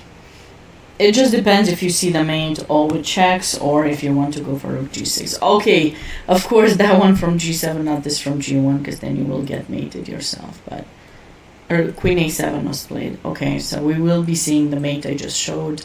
King b4, king b5, rook b7 check.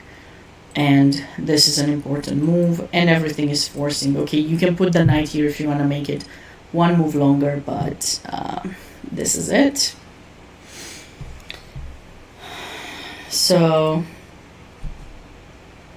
this was a pretty dominant game by Angelina, I gotta say. From the beginning, she's gotten a good position. Looking back at the moment where things started to go wrong for black, probably not here after bishop g4, but more like after this knight h5 and then f6 f5.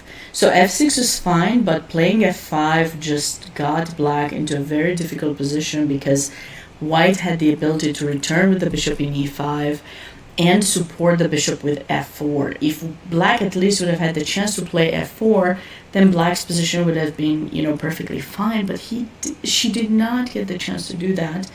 And yeah, so now it's just very difficult. It was just very difficult. So tough one for Natalia in this round. Wow. Do you guys remember when I told you that white messed up in this position? She had the opportunity to play a beautiful move after queen a5, knight f6 check. That was a jobava, yes, Chessful. That was a jobava. It was a nice jobava. It was played on a different move order, but yeah, like black just allowed the bishop to go back to e5, and then it was kind of tough. It was definitely really tough.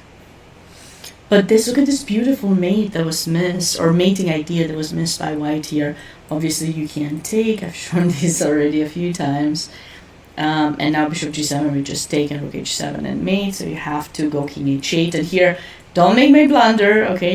You can play the move c3, closing down the action of the queen to the rook, and then we can bring our queen to h5. There's nothing the black can do to defend the mate.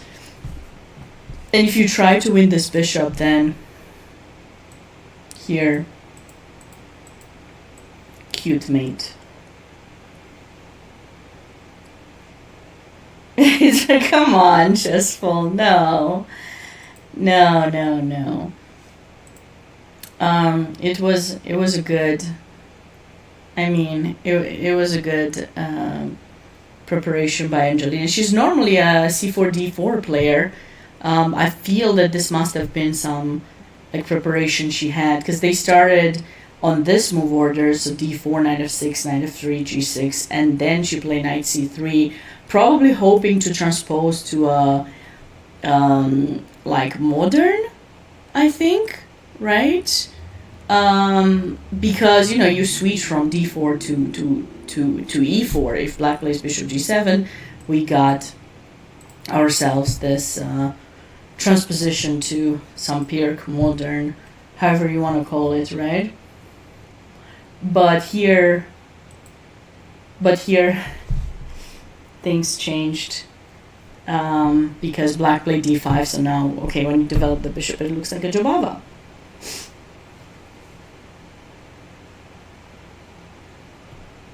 Is my OBS changing the mic setting? No, did it change again? Do I have a weird mic again? Seriously.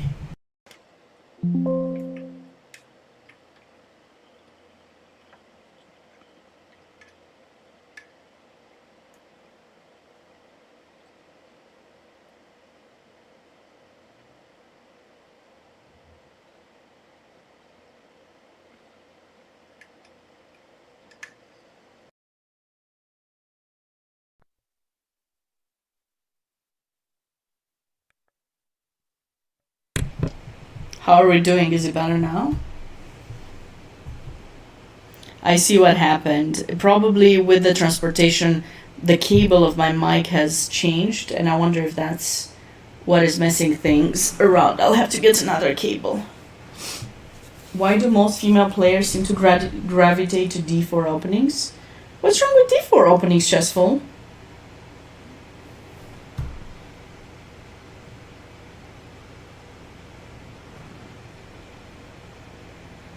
I don't think there's anything wrong.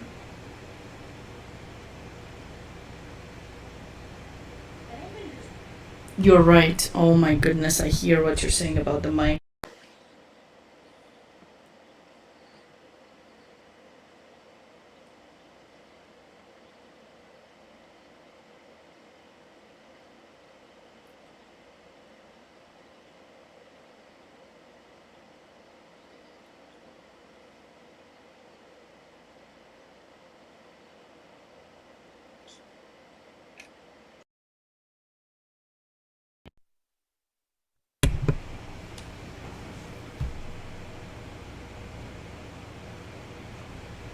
Okay, I tried to fix it.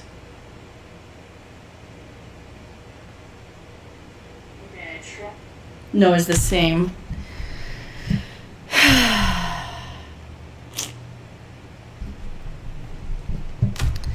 The cable broke. I just saw it now. I can use my mic. Okay, let's see how it works. If I do use the mic, 1 second.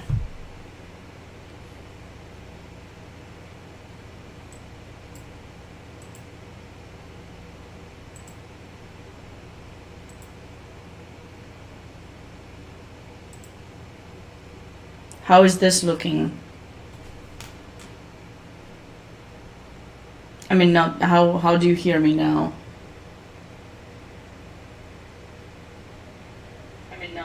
How do you hear me now?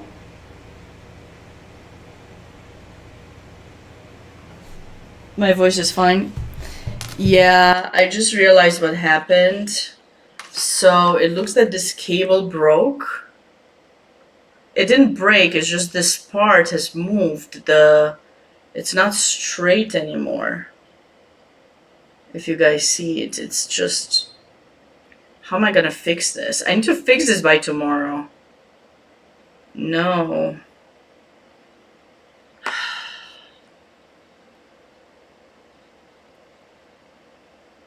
What's wrong with d4? Just one thing is not d4? Yes, just full. I got it. It's not e4. I know. But what can we do? What can we do, actually? You know. It is what it is. It is what it is. Everyone likes to play different things, you know.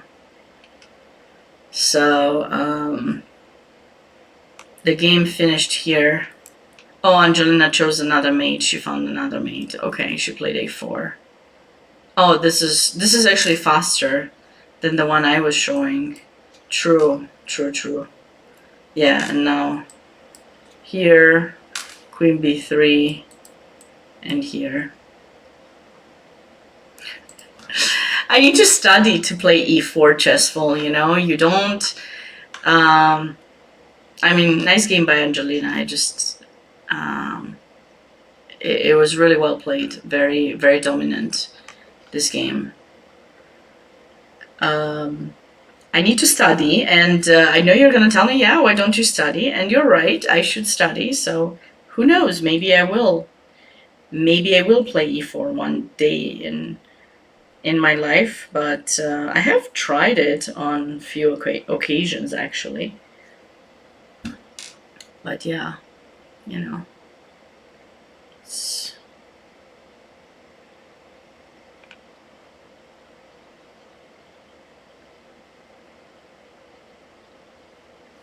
I cannot believe that. Okay, I need to not get distracted. Let's focus on this. If you guys can hear me better, I will be using this mic for now.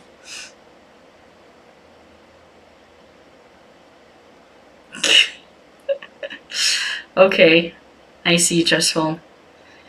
Well, who knows? Maybe I'll get back to e4 one day in my life. For now, I'm enjoying my retirement. I'm a retired chess player.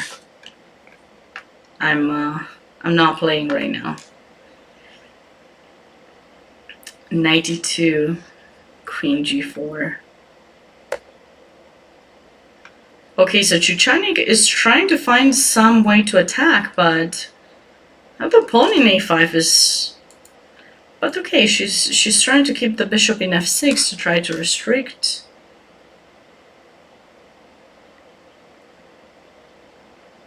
It's not bad. It's not bad at all.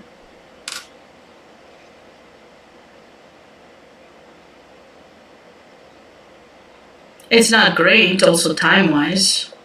She's just very low on time. So we can do this. And then black can consider maybe bishop e6, chase the queen away. So the queen goes away from the back rank mating idea. And then if this pawn is lost too, imagine being down so much material. Well, being down the queen, and then happens.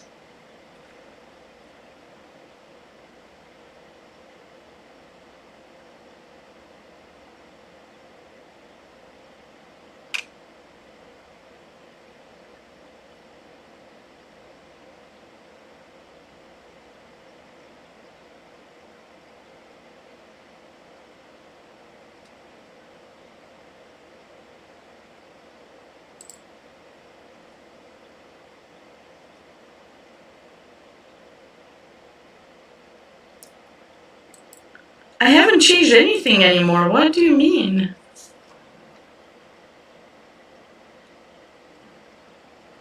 What do you mean? It's the OBS. Oh my god. Settings. Logitech. I think it's the OBS, you're right.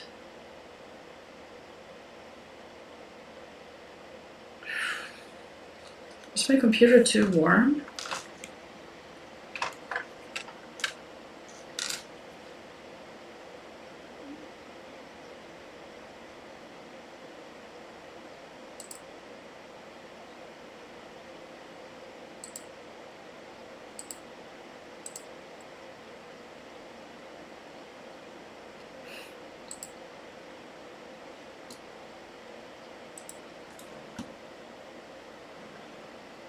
It is not fun.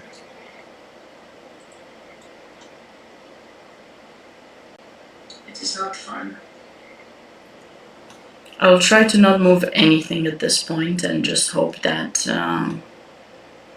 the situation will not change.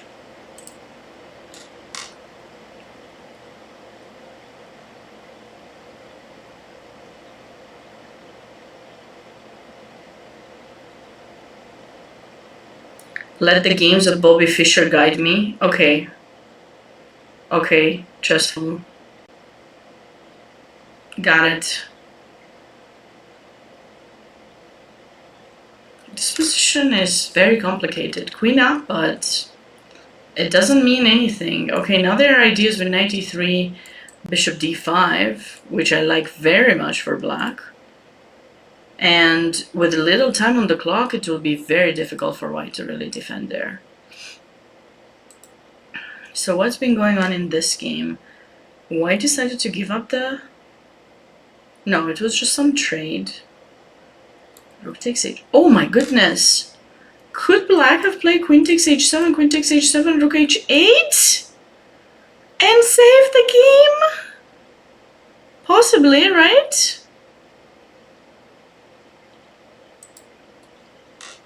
Okay, black play king f8, rook h4.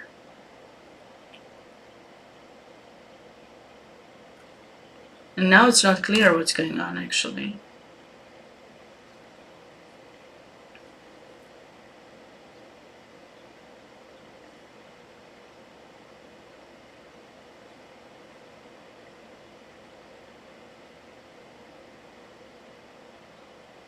It's not clear at all.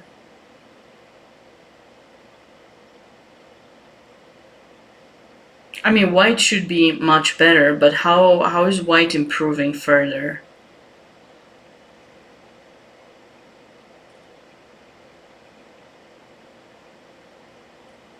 If black just stays here and waits, is white going to go for f4 is the question? Because we would love to put pressure on g6, but it's not so easy.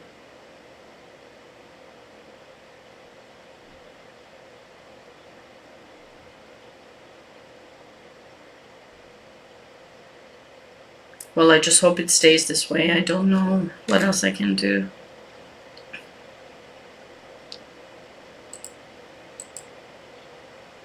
And Shernaz is down 3 pawns, and unfortunately for her, that game will be over. So, what have we got here? Bishop d8. Okay, knight e3 was played as I suggested. Knight takes, rook takes.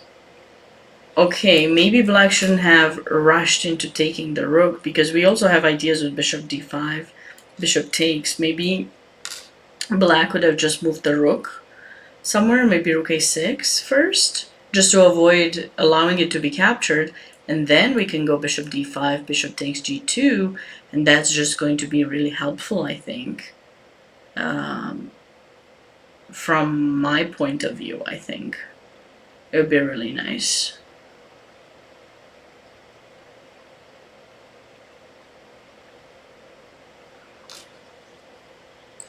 But black decided to take some of the material back. Of course, it's more natural. Now she's giving it back. It makes sense.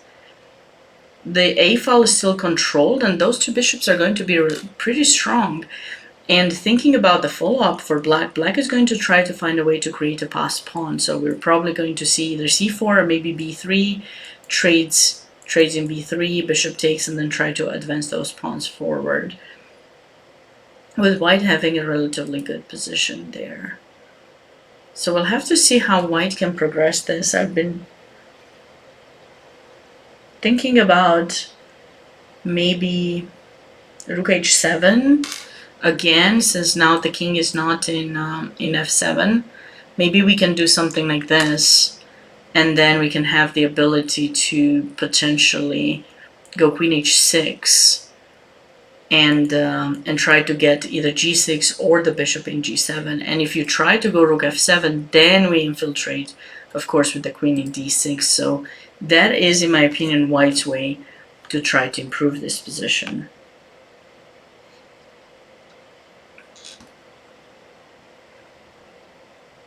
Right?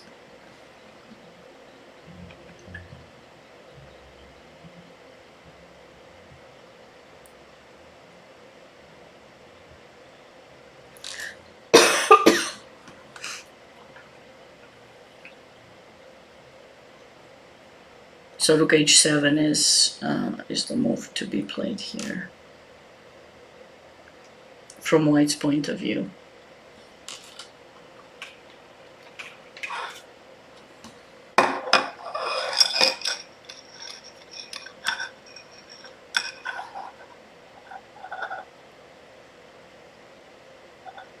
Rook h7 played.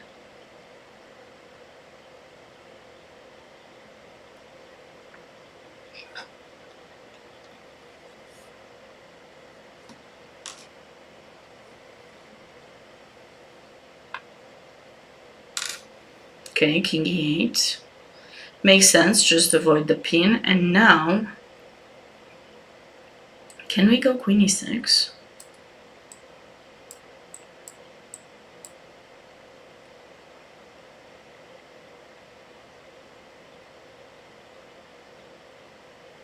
We probably can, but why would we trade that queen? It doesn't do much.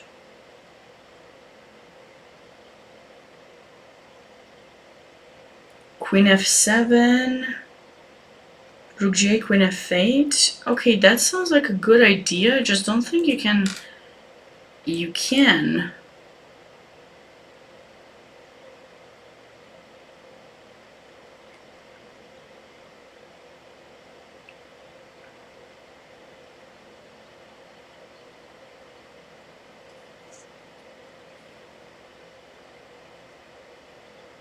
Can I do this? I think you're losing material here, casual.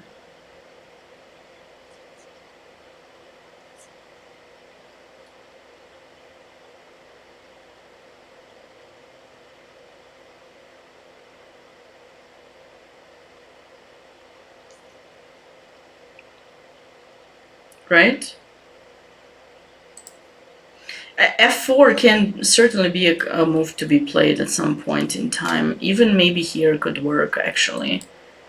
And then bishop d4, and okay, you don't need to take, but basically you can't take, putting pressure on the bishop, and then I want to infiltrate. If you go rook f7, probably will now play queen e6.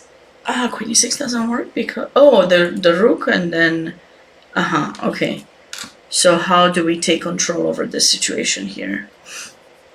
It's bishop f6, maybe? No.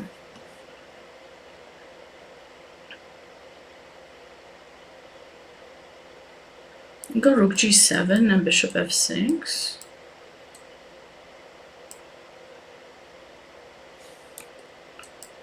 I saw this cute idea, but of course you have to play in this position rook e7, and I was thinking,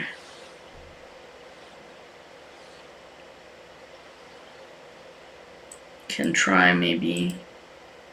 But this is hanging. Wait, I need to prep it.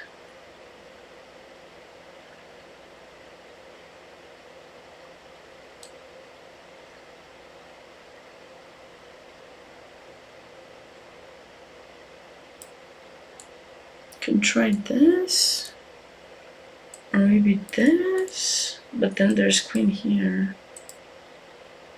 Oh.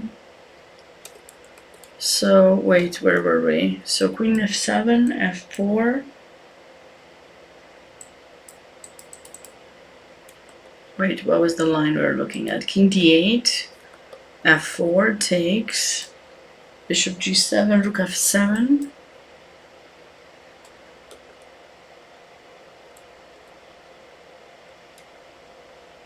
Rook f7, queen e6. What was the line? What was the line we were looking at? Queen e6, we realized that doesn't work, and then rook g7, I was trying to make it work, but I couldn't quite get it. So we have something even better here. What is a brilliant idea for white? Is it like e5 or something? Bishop f6 check.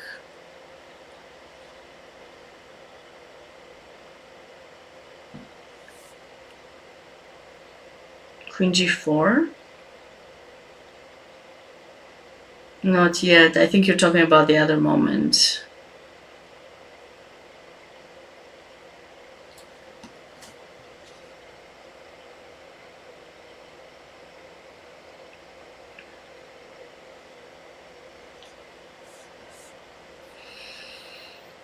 Hmm.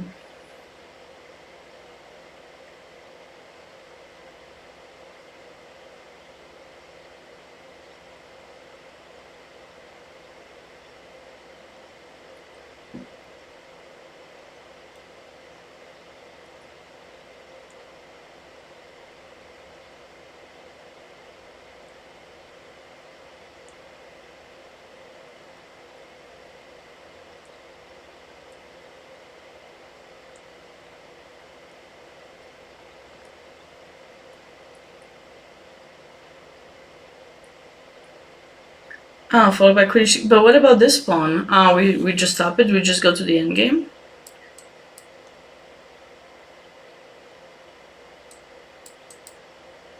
How are we gonna win this though? No, we can't win it like that. Oh my goodness, bishop g7, rook h8! Oh, I'm getting tired. Bishop g7, rook h8. I was so focused on trying to mate that king that I totally forgot this idea, which is really easy. Which is really easy. Yes, bishop g7, rook h8. So it doesn't work. Okay, it doesn't work. Okay, so at least we know that doesn't work. But f4 is a move that, okay, now I think it works. Takes, bishop d4. This is the way for white to win now. Yeah. Cannot believe I didn't realize that. Oopsie daisy. It happens. It happens to the best of us.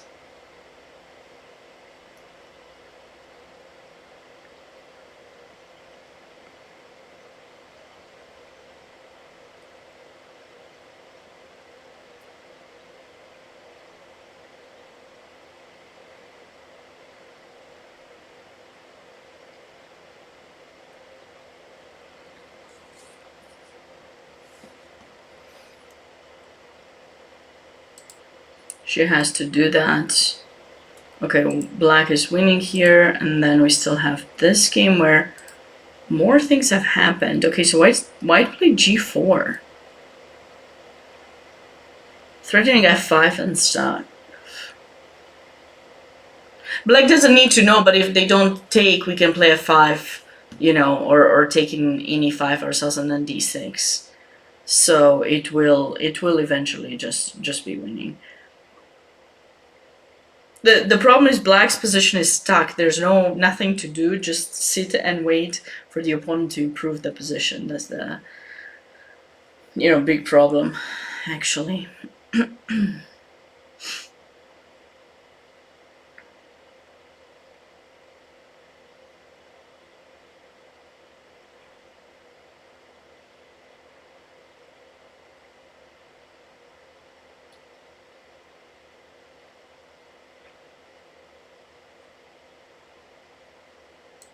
I thought this was a plan, but probably like this is unpleasant.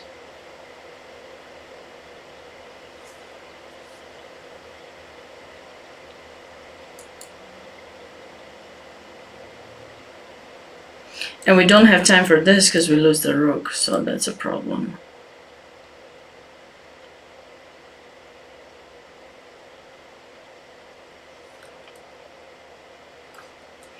So maybe black had to play rook there to have the background covered.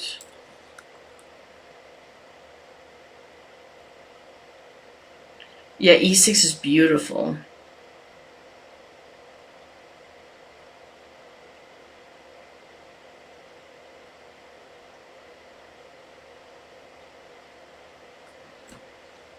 So what happens after this move?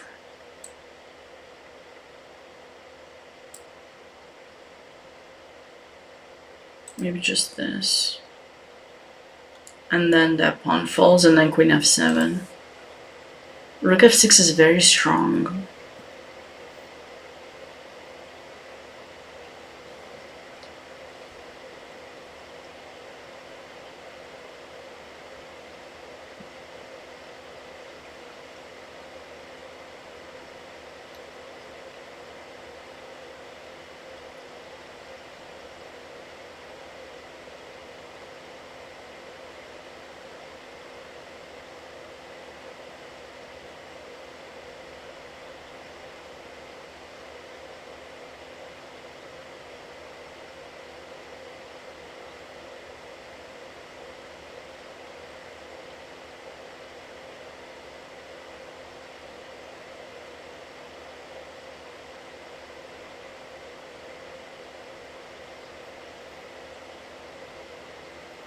It's hard to stop. It's hard to start this idea with rook f7.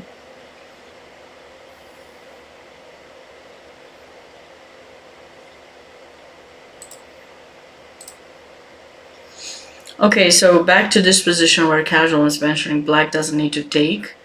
Okay, I guess she did take, but sorry. If black does not take in this position casual, like what are you gonna play? Let's say you sit, right? I can just go f5. That's the problem. I go f5, f6. No, it's okay, casual. I'm getting tired as well. It's been a long day. Oopsie. It's been a long day, so I understand. I understand how it is. I mean, cannot imagine how it feels for the players to still be playing. I mean, it's not that late here. It's almost 8 p.m. But yeah.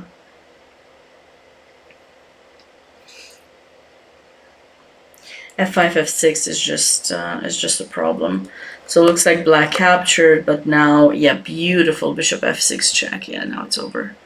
If you go there, of course, it's mate, and if you take, you lose the queen. So Olga is about to seal the deal in that position, and then this game will be over.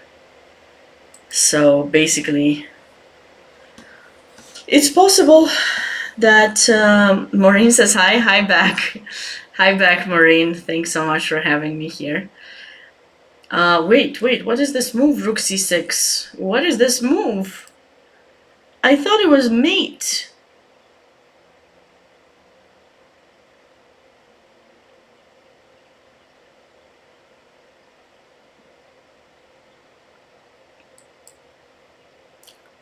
It says mate. I don't know how, but I can see that this position here, I see it. It says, unless she dropped the rook to c6, she can do the exact same thing. She basically wants rook c6, rook c7, so we can do the same. You can't take as his background mate. And if you move the rook anywhere you want, rook a7 and mate, you can play g5. Okay, sure. You can delay it by 2 moves. She could have missed her opportunity to win. It was hoping for queen d7, pin, and trying to exchange queens. Wait, are you talking about the other game? Yeah, but black never had the chance in this game. Queen d7 is just like, you lose that. So, nice game by Olga. Tough one for Natasha. She missed the chance to trade her bad bishop, and in the end, it did matter. But this is exciting. I mean, it's not, I don't know if it's how exciting it is, but there's a lot of mismate opportunities. And with little time on the clock, it's easy to make mistakes in this position. Like, okay, let's see. How can we try to defend here? I was thinking bishop g7, but this doesn't, I mean, at least we can take a pawn. But the idea is, I mean, it's not fun, okay? Don't get me wrong. I know it's not fun, but listen, it's mate, we defend. And we just defended. That's it. And you take in c5, no cause for alarm. d3, your turn. Play, please. Check.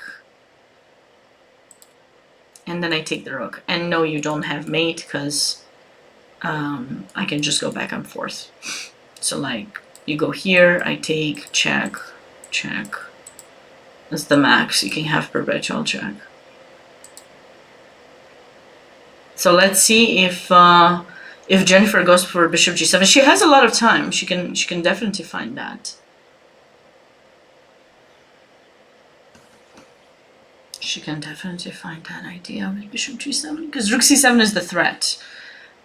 She cannot go rook a1. This would be a bad decision, because, okay, it's just some random check that you're giving, and after that you got no more checks and you just took your rook away from the defense. And then besides the threat on the bishop, there's rook c7 and mate. So you have to be mindful of the arrangement of the pieces and of the Oh no, Rook C7. Oh, makes me sad. Rook C7 is needing to mate. That pawn is not fast enough to promote. It is not. Chuchanik did get lucky. Like if she plays Rook C7, it's just mate. She did it. She did it. She must be tired. Yeah, she's also probably not used to playing long games this much, right? She hasn't played for 15 years. Over the board. She has kept up with chess, though, she told me. But, oh, this is a PT. Just, that's why I'm always trying to tell people, be mindful about the threats of the opponent, because those are very, very important. Now, of course, maybe there's still some way for white to maintain advantage, but when you're low on time, you're going to think about getting some material. And yeah, and again, we just defend. Okay, now after Rook C7, it's going to be a mate. There's no way to defend H7 anymore. This is going to be a tough one. She survived longer. Actually, she was having a pretty good position at some point. The Val bar was giving black a better position. The two minor pieces were actually, you know, quite good. But it is life. Shernaz is still playing. Maybe she can be lucky with a stalemate, but I doubt it, unfortunately for her.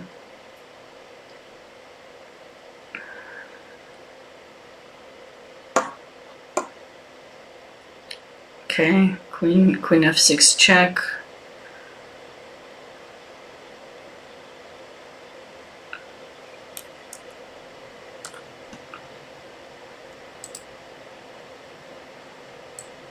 I guess she didn't want to take. I don't know why she didn't want to take the bishop. It's a faster mate, but okay, check, sure, king g8. She wants to do check. She's not gonna mate if she does this. I mean, it's gonna take forever to mate this way. She can just take the bishop. Thoughts about tomorrow? Thoughts about tomorrow? Well, we have one player with 3 out of 3, and that's WGM Angelina Belakovskaya, former 3 times US Women's Champion, and so she likely will win the tournament now that she was able to win against Natalia, unless someone can surprise her in a way. And she's played really good. She's played really really well today. It was really a dominant game against Natalia. And yeah, I mean,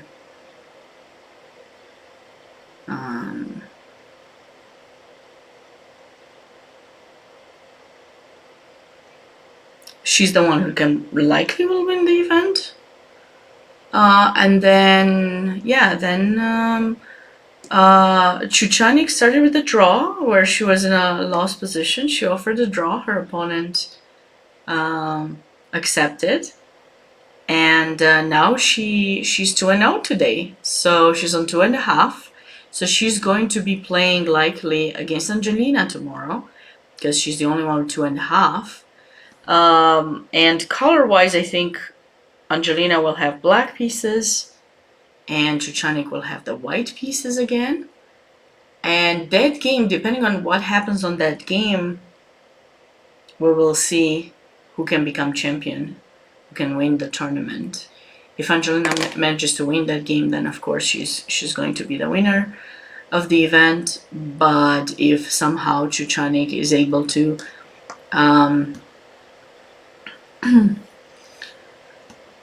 survive that game, then or maybe win, then anything can happen. So the morning round will be an important one to look for sure. The morning round. Okay, so the last game we have remaining is this one of Shernaz against Varinia, but 4 pawns down is difficult to survive. This is a kind of conversation that I've had with a few people, and they've asked me, what do you think? Should you resign when you are lost? Like how lost do you need to be in order to resign? Like, is it in any way, disrespectful for yourself, for the opponent, for the arbiters who have to stay and wait longer? And my answer to that is always, it's your right to do whatever you feel comfortable with, but I've done this many times when I was totally lost, and I kept playing, and the reason I kept playing is that I wasn't ready to resign. I wasn't ready to accept my defeat. I was just feeling like, I was just still thinking where I made the mistake. So during the game, I was just making moves, but in my mind, I was just exactly in denial. But I think at a certain level, really, you're just hurting yourself more if you stay there and keep playing instead of resigning and doing something else, and like just go back and watch a movie, eat some good food, talk to a friend, listen to some good music, and just kind of unwind, forget about the game. You have 2 more rounds tomorrow to focus on, and you can't change the past, but you certainly can try to improve the future. And conserve energy, but I mean, today there's not so much energy to conserve anymore because the day is over.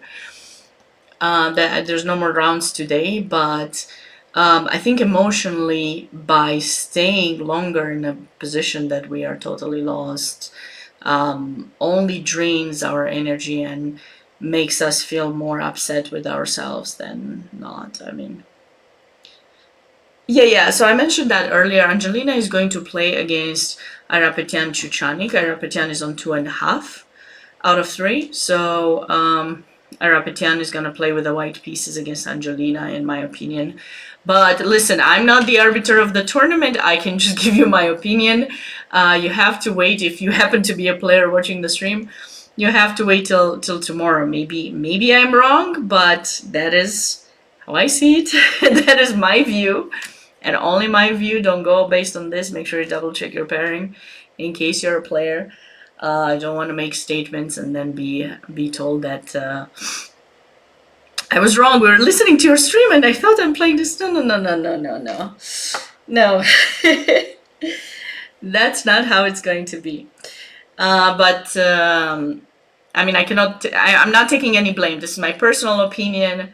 And yeah, so am I running for a political position? No political or religious talks on stream ever, so I'm sorry. No comment on those topics. But I know I always want to be mindful what I say, because I don't want someone to think that if I'm wrong. I mean, usually I've done a good job with pairings before, but you can never know. But basically, like, what you usually do is you look at the colors and the way people have played, right? So Angelina is the number 1 in the tournament, so she alternates colors unless she is going to have less points than someone else. So she's on 3 out of 3, so she had white in the first round, black in the second, white in the third. And if we look at Chuchanik's games, she has had the same path: white in the first, black in the second, and white in the third. And because they are the 2 players with the highest number of points, there's nobody else with 2.5. Then Chuchanik is going to be the lowest rated, and she also has less less points. So we're looking for points first. So Angelina is the first one. She changes colors. She'll play with black and Chuchanik with white. Normally that's how it works. But again, you have to double check the pairings tomorrow in case, this is a FIDE-rated tournament. So once the pairings are going to be posted tomorrow morning, to my knowledge, because just to make sure nobody withdraws from the tournament or something like that. So I want to make sure. How do I keep my energy through this streaming marathon? I don't know. I try to find the exciting positions, the exciting tactics, and definitely a lot of coffee. But I didn't want to drink coffee in the second part of the day. I had one in the room, but you have to be mindful with the amount of caffeine you get, because at some point you just become numb to it. So it's not helping anymore. I just try to enjoy it. Usually that they say that if you enjoy what you're doing, you're not getting too tired. But I'm used to playing 6-7 hours games. When I was a kid, I still caught a few tournaments that had these games that were, I think, could last more than 7 hours, because it was 2 hours to make 40 moves, then another hour each to make another 20 moves. So that's altogether 6 hours, and then another half an hour. So 7-hour games we could play. And also, did I play tournaments? I think I played a couple of tournaments where there were adjournments also. So those games were lasting even longer, because overnight you could go home and analyze the game. And they don't do adjournments anymore, but yeah. I think I kind of got used to the day of chess to be never ending. So I do, especially when I lose. I dream of chess positions all the time. I remember one time I was playing against Irina Crush, and I had a much better position. I outplayed her from an equal position to a winning endgame, and I miscalculated. I just missed one move, a backwards move that was defending everything, and then I could just win all her pawns and win. And I missed that backwards move, and because of it I chose something different, and then she got active, she got her counterplay, and then in the end she was able to even win, like transform a position that she was lost into a win. And I remember I did have nightmares, and I kept dreaming of that position. I even made a study out of it, I was like, wow. But it's life, you have to get over wins, over losses. You have to always be ready for for what's coming tomorrow, because sleep is very important in a tournament, especially in the United States, when you have 2 rounds a day. If you're not getting a good night's sleep, and then the next day you have to play long games, the energy for the second game will not be there. So do I look forward to playing this tournament one day? I don't know. At this point I haven't played anything, so I'm debating whether I'm a retired player or not. Maybe I should retire and then play it after. How many more years do I have? 15 years, 14 years. Yeah, maybe I will play it one day. I didn't think of that far. I hope I'll be alive at the time. But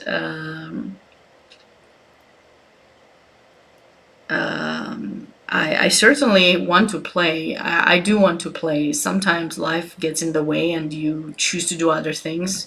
I think as a chess player, you're learning a lot of things, and at some point you just will have to share that knowledge, or at least that's what I want my legacy to be able to leave something behind, something that I've learned with some with the future generation. And so I enjoy doing that right now by doing commentaries or lectures or, you know, private teaching. And but playing is always like, you know, I think I personally, for myself, I would say once a chess player, always a chess player, but it doesn't apply to everyone. I think that I I don't think I'll ever stop playing, because in order to be a good coach, in my opinion, you need to continue to keep up with how chess is evolving, and you know, the faster time controls, the more opening preparation, um, you know, uh, better psychology, right? There are a few things that have improved over time, and if you really want to maintain, you know, to be a good coach and be able to share good knowledge and information to your students, you have to keep playing. So that's why I think I'll always end up having the ability to, or considering to play stuff. So um, yeah, just I will. There is, and I really appreciate the fact that these tournaments are organized, the senior tournaments, because you know, chess is for everyone. It doesn't matter what age you are, what gender you are, you know, your beliefs.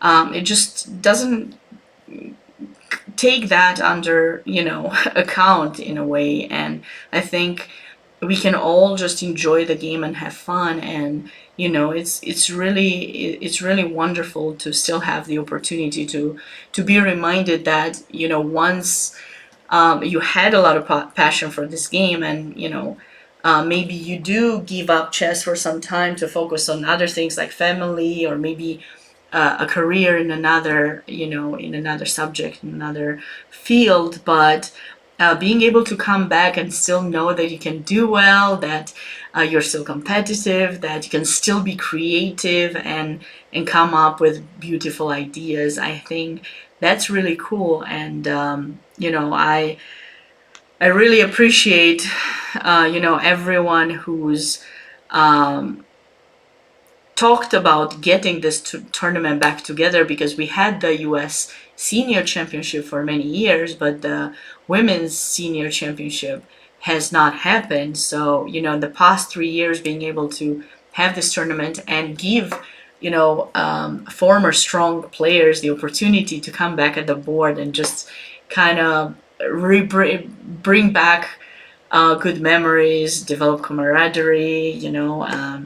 Again, like I said, being creative is just really cool. So kudos to, and big thank you to everyone who made these tournaments happen, and specifically the past 2 years.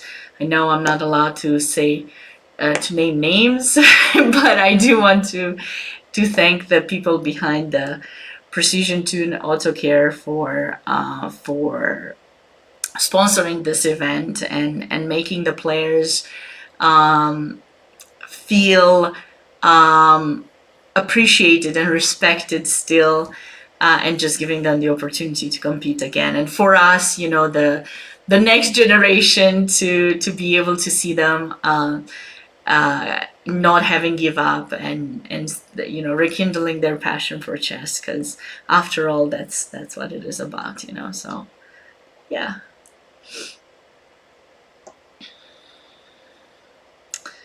Hi, Sarhane, welcome. And St. Louis, yes, I'm told that is going to be organizing this tournament. So to your question, I will answer this, David. Basically, I think that I have to be very careful how I answer this question. Let me see how to phrase it. I think that everyone will, every year, the whoever is organizing a tournament, whether they continue to organize the same one or if someone else takes over, I think they always try to look at ways to make it better and improve. And so I hope that the start and the legacy that was brought to this tournament will be appreciated and improved further. I do not know what the conditions will be and such, but I certainly hope that the ladies will be given similar opportunities and similar chances to compete in a tournament that's going to be well broadcasted and advertised, or remind everyone. Will continue to bring this legacy of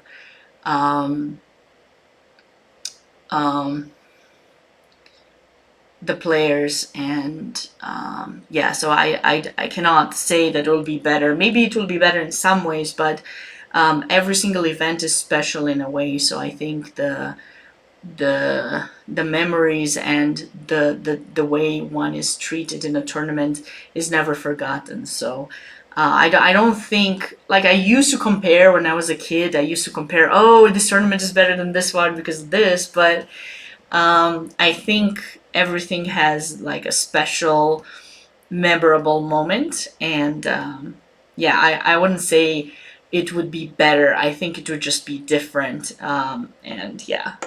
So shout out to shout out to Precision Tune for organizing this one and last year's, and for the first edition that was organized. Also, it was a great start and great to see a lot of the players compete, and now I see everyone is more excited to play more, and they're even considering to make a team and compete in the Women's World Team Championship in the over 50 and over 65 also. So it just brings the players more motivated back again to get into chess. So yeah, that's, hopefully that was good. All right. Okay.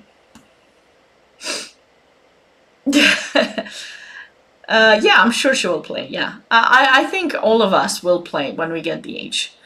Why not? Why wouldn't we play? There's always more moments to create new things. So I'm sure that would happen. Okay, it looks like Sharnaz has resigned. The H pawn is unstoppable. There's no stalemating ideas. So definitely a tough one for her. Having misjudged the position, misevaluated it, certainly played a role in her getting a worse position. So hopefully she will be able to come back in the final two games tomorrow. Tomorrow I will be getting live around 10:15 a.m. Local time, which is about 12:15 Eastern time zone.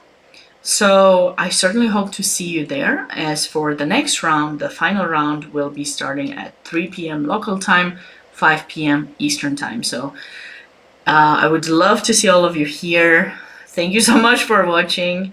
And if you have any questions, do not hesitate to bring them on stream all the time.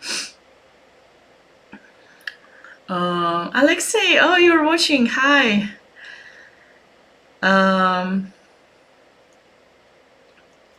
Alexey is also going to write the article for today. I think maybe she was working on it. Maybe she finished it. We don't know yet. But shout out to you. I've been sharing your article. I'm looking forward to see what you will write for today. For those of you who missed it, let me put it once again in the chat so you can catch up with it, and definitely stay be on the look for the new one being posted tomorrow.